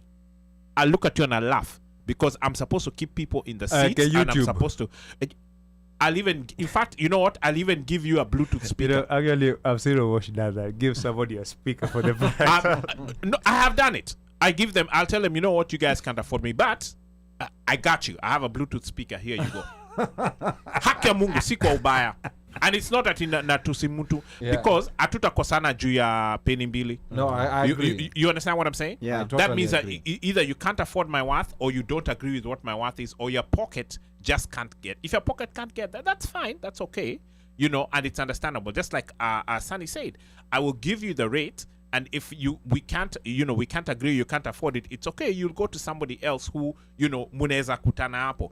But I also tell people at the same token, just like I use the equipment analogy, sometimes I'll even tell somebody, come to my house, I have it, everything set up, say, this is what you're getting. Now, if anybody sets you up and gets you something less than this, then I would tell you to question that person so you find out what it is that they are bringing to you. You see when you speak it and the whole night, So those are some things that people do not understand, that a DJ by himself is even different from equipment. Ama DJ alewe kukushinda akuachie machine ya melala. Yes. That happens a lot. Yeah. It happens a lot. Yeah. By the time it's midnight, the guy is drunk. Yeah, Can't play. You don't have a DJ. Yeah. Mnarudi kwa YouTube. Yeah, now, I want to read a couple of comments from Nonini here. He says, Genge is also part of the Grammys. Let's not trash it. Let's elevate these kids and everyone doing good music in Kenya. We have a vehicle to propel our music to the world through Grammys. Play your Amapiano artists and don't trash our artists. Play all of them. Again, where did we forget that we control the crowd? Also, in the last 20 years, we have seen many trends come and go. Kenya remains Kenya. Stick and elevate your people. It's that simple. So that's Nonini. And then Nonini further says, that's why I respect DjSunny Sistuki. He's a great gentleman. Spoke like it publicly. Hakuna kulambana haga hapa. Big up my guy. And I think this was in response to Ida Alicia's comment, where Ida said it's the same $500 they wanted to take per gig for Nonini. And then Pablo anasema, Sunny the diplomat. Yes, artists and promoters have to negotiate. Hapana weka feelings kwa kazi. Weka kwa lungs. And then Nonini hapa anasema, people are afraid to have these conversations. They will miss out on the paltry $1,000 they get to influence the next show. That last word, I don't even know whether we can say it live on the OneMic Show that Nonini used. But and to answer Nonini real quick, to just where he said we have to propel our artists, by what we talked about earlier when I said we need to embrace Amapiano. Let me make one thing very clear. I didn't say we need to embrace Amapiano and Amapiano South only. Africa, yeah. Right? I did not say we need to do only Amapiano and forget about doing Genge, and forget about doing Gengeton, and forget about doing these other things. What I said is, just like I mentioned Nigeria. Davido has done Amapiano. He has not forgotten Afrobeat. Diamond is doing Amapiano. He has not forgotten Bongo Flava. He's still going to release tracks in Bongo Flava. And to repeat briefly, using it as a gateway. Now, when someone comes out with a Genge track, we as Kenyan DJs, us as Kenyans, we will push it. We'll make it play as much as we can play it. Mika said, I was in Kenya, I played a lot of Kenyan music. Whenever I'm DJing, I play a lot of Kenyan music. Do I also play Afrobeat? Yes. Do I also play Amapiano? Yes. I'm not going to be one of those guys that's going to say I'm going to go to a gig and boycott Niger music. No. If the crowd wants Niger music, they get it. Now, when Ruth had mentioned the Sauti Sol incident, I told you we're going to come back to it. Yes. yeah. Let me mention it briefly. JSO. Let me mention it briefly. So, that crowd was there for Sauti Sol. Yes. They had come because of a vibe that Sauti Sol provides. And there's a expectation that they are looking forward to of this is the entertainment I'm going to receive from Sauti Sol. So the precursor to that entertainment should not be Sauti Sol, but should sort of mimic Yeah. what Should Sauti lead Sol you offers. to Sauti Sol. Should lead you up Yeah. that roller coaster to that high Appetizer. that Sauti Sol is gonna give you. Appetizer. Yeah. So in that instance, this famous genre called Afrobeat did not suffice. Yes. No. And that is why when I played some Kenyan classics combined with some dancehall and some current Kenyan music, and the crowd was hype, Instantly. right? Yeah. The other DJ came in, a good DJ, knows how to DJ, knows how to mix, but played Afrobeat that is normally would have worked in an other scenario. Yes. These hits, Sumba, Nini, Nini, but it killed the mood. It did. Yeah, nobody was there for that. Right. Yeah, it did. So there are times where what we again it comes down to connecting emotionally with your with your resident, with your target audience. So I'm not saying he's a bad DJ. He played well, but the timing was off. Okay. So as a DJ, you also have to know the timing and understand what's But going isn't that on. what makes you a good DJ Yeah. now? It is. So you're about a DJ Now, if you can hit the that timing. set, that set could have come after Sauti Sol's after performance. Sauti Sol. After, And yeah. it No, would that's have what I'm hit. saying. That's what I'm saying. Timing. Come always hit timing, then you're bad at it. No, Yeah. no. I think also it's I don't want to use the word arrogance, but it's just that idea that this is a genre No, that's Ali, popular. This is a genre that's popular, so they're gonna like it. I call it lazy DJing Yeah. because you find a lot of, and you look around, you'll find a lot of DJs actually will come and they will play all those famous Afrobeat. Correct. Yeah, the Nini. number Just- ones. Yeah, it's Yeah. easy. It's easy. all number It's ones. easy for Yeah, them, yeah, you just play all the number ones and, And you're done. Yeah. I can actually tell you, again, Sunny here, an event, somebody played all the hits, and I was like, damn, what's Sunny gonna play? But then when Sunny got there, and he played classics, and he mixed different genres in it, and you could see the hype. Like, it was like the guy who played those hits didn't exist. Like, you're like, and it's actually a very famous name. Normally, normally, but funny enough, those DJs do that because it's that one of okay, wacha nipige hizi muziki. Unajua kwanza amekuja akizipiga yeah, 10 spotlight. seconds, 10 seconds. Yeah. Like, Yeah. you're like, okay, so you're What thinking a that's lot of DJs don't understand is we're a community, we're a fraternity. Well, I can't use the term. You're a community because there's a lot of female DJs out there as well that are really good. We're a community and we're here to uplift each other. A lot of times what ends up happening is we try to outshine each other. Yeah. And the one reason why DJ Shinsky and I have such a symbiotic relationship is because no one is trying to outshine the other. Yes. Simangoa. You see what I'm saying? Like, like Shinsky knows what he can do, and I know what Correct. I can do. Yes. And then you blend it too. And right now, we can say that, yes, maybe he has a higher recognition, let's say, than I do. He's got the million viewers plus on YouTube, whatnot. But there's never going to be a time where he's going to come and try and outshine me, or I'm going to try and Vice outshine versa, him. You know, we respect what the crowd is getting. At the end of the day, we want the crowd to enjoy. whether it's what he's doing or what I'm doing, whoever's doing it the right way right now is what's gonna fly. The crowd has to benefit. Not me, not him, the crowd. And that's what we look at. Okay, all right. And now, I've seen the way they do it. You know, he was talking about, you remember we talked about the hyping? They hype for each other. Yeah. That's right. And you know, it's interesting. I bet Sunny knows this. He's the one who made Shinsky start MC.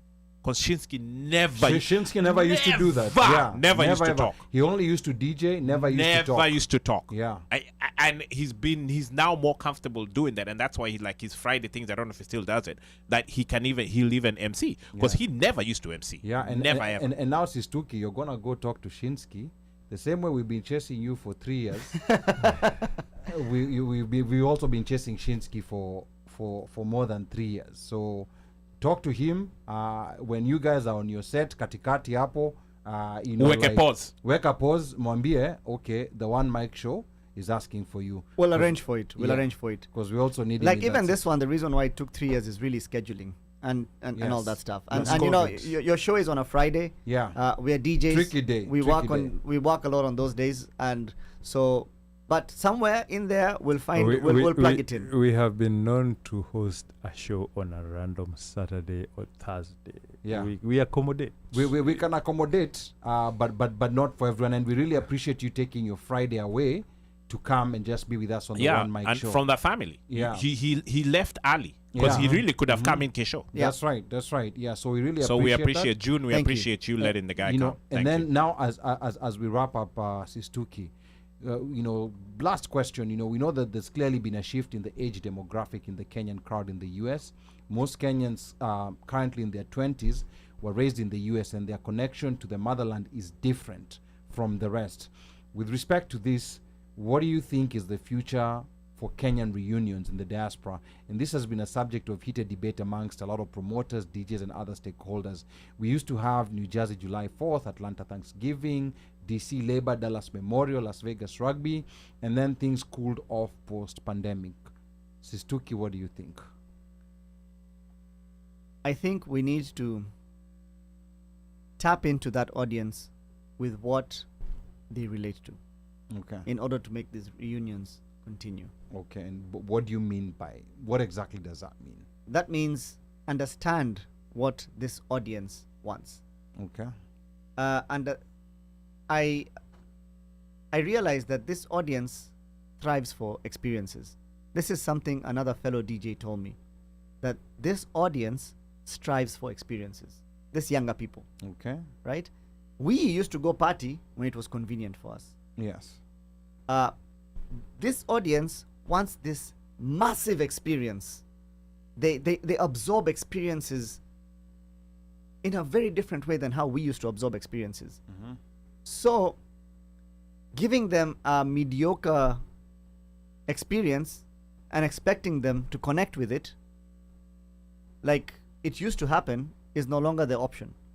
The option is to give them something out of this world, something completely different, because they like absorbing in this quantity. Like they want a huge experience. And what does that look like? What does it look like? Give us an example. Translate for yourselves. I will abstain from giving examples because we are working on some things, and I'll just let you guys see. And that's what I think Slay was asking earlier. What are these things that you're working on? You can right now. We're not gonna tell everyone. Just tell us over here. Yeah, no one is listening. It's okay. So here's what I'll tell you. What we are working on is, go to Instagram, type in @Sistuki, follow, turn on notifications, and you'll find out. Watu watajua. Yeah. Niliwambia huyu jamaa ni nini? Muhindi. I'm telling you, this guy over here, na ni hii sales ya kuuza magari. Yeah. Trust me. Hapo ndio pali ametuanga nayo watu. Lakini Sunny, an interesting question here for you. From Near Generational on YouTube, and the question is, do you mentor young aspiring people in your line of work? Because sometimes the younger people are the ones to, of course, the younger people are the ones to level up in the future. So do you have any that you're mentoring? Yes and no. Okay. Primarily because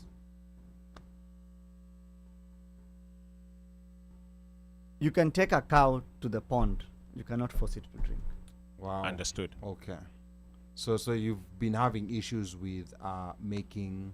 So you know, like if cows there drink. if I find an attitude that is worth nurturing, I'll nurture it.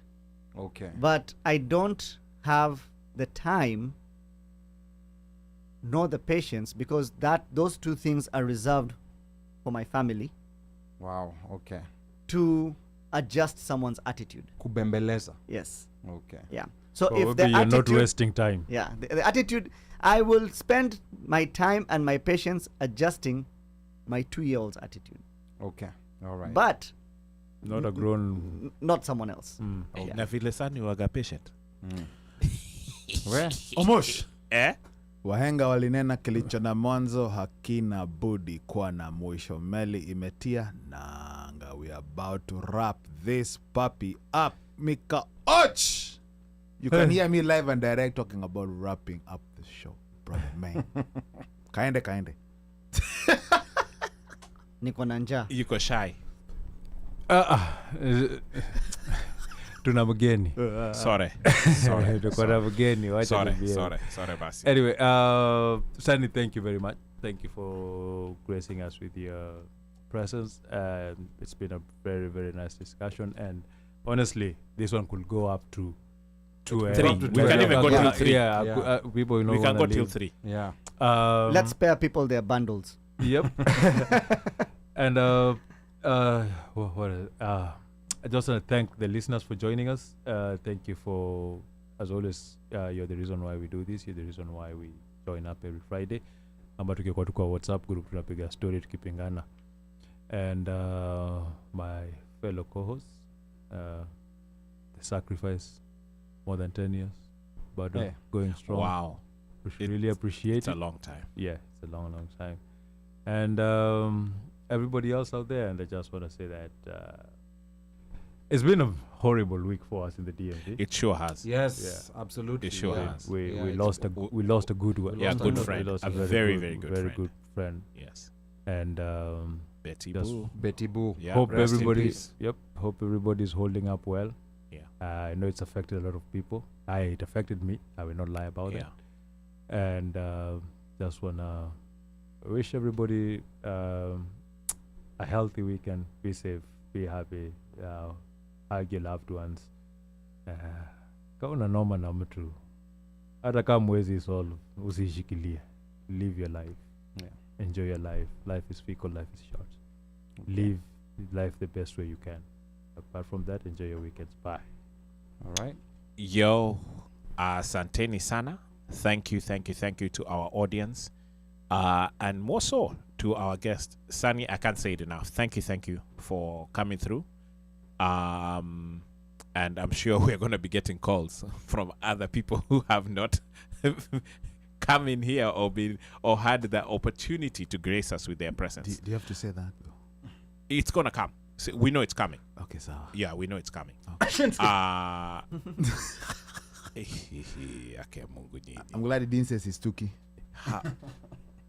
Yani, Carry on. Yes. And for those who want to see DJ Sistuki, not the other guy, Hakuna Matata tomorrow at Hakuna Matata in Wheaton tomorrow. Show starts from 10 o'clock until they say they're going to close the door, which is normally between Apple loose 3 o'clock Apple.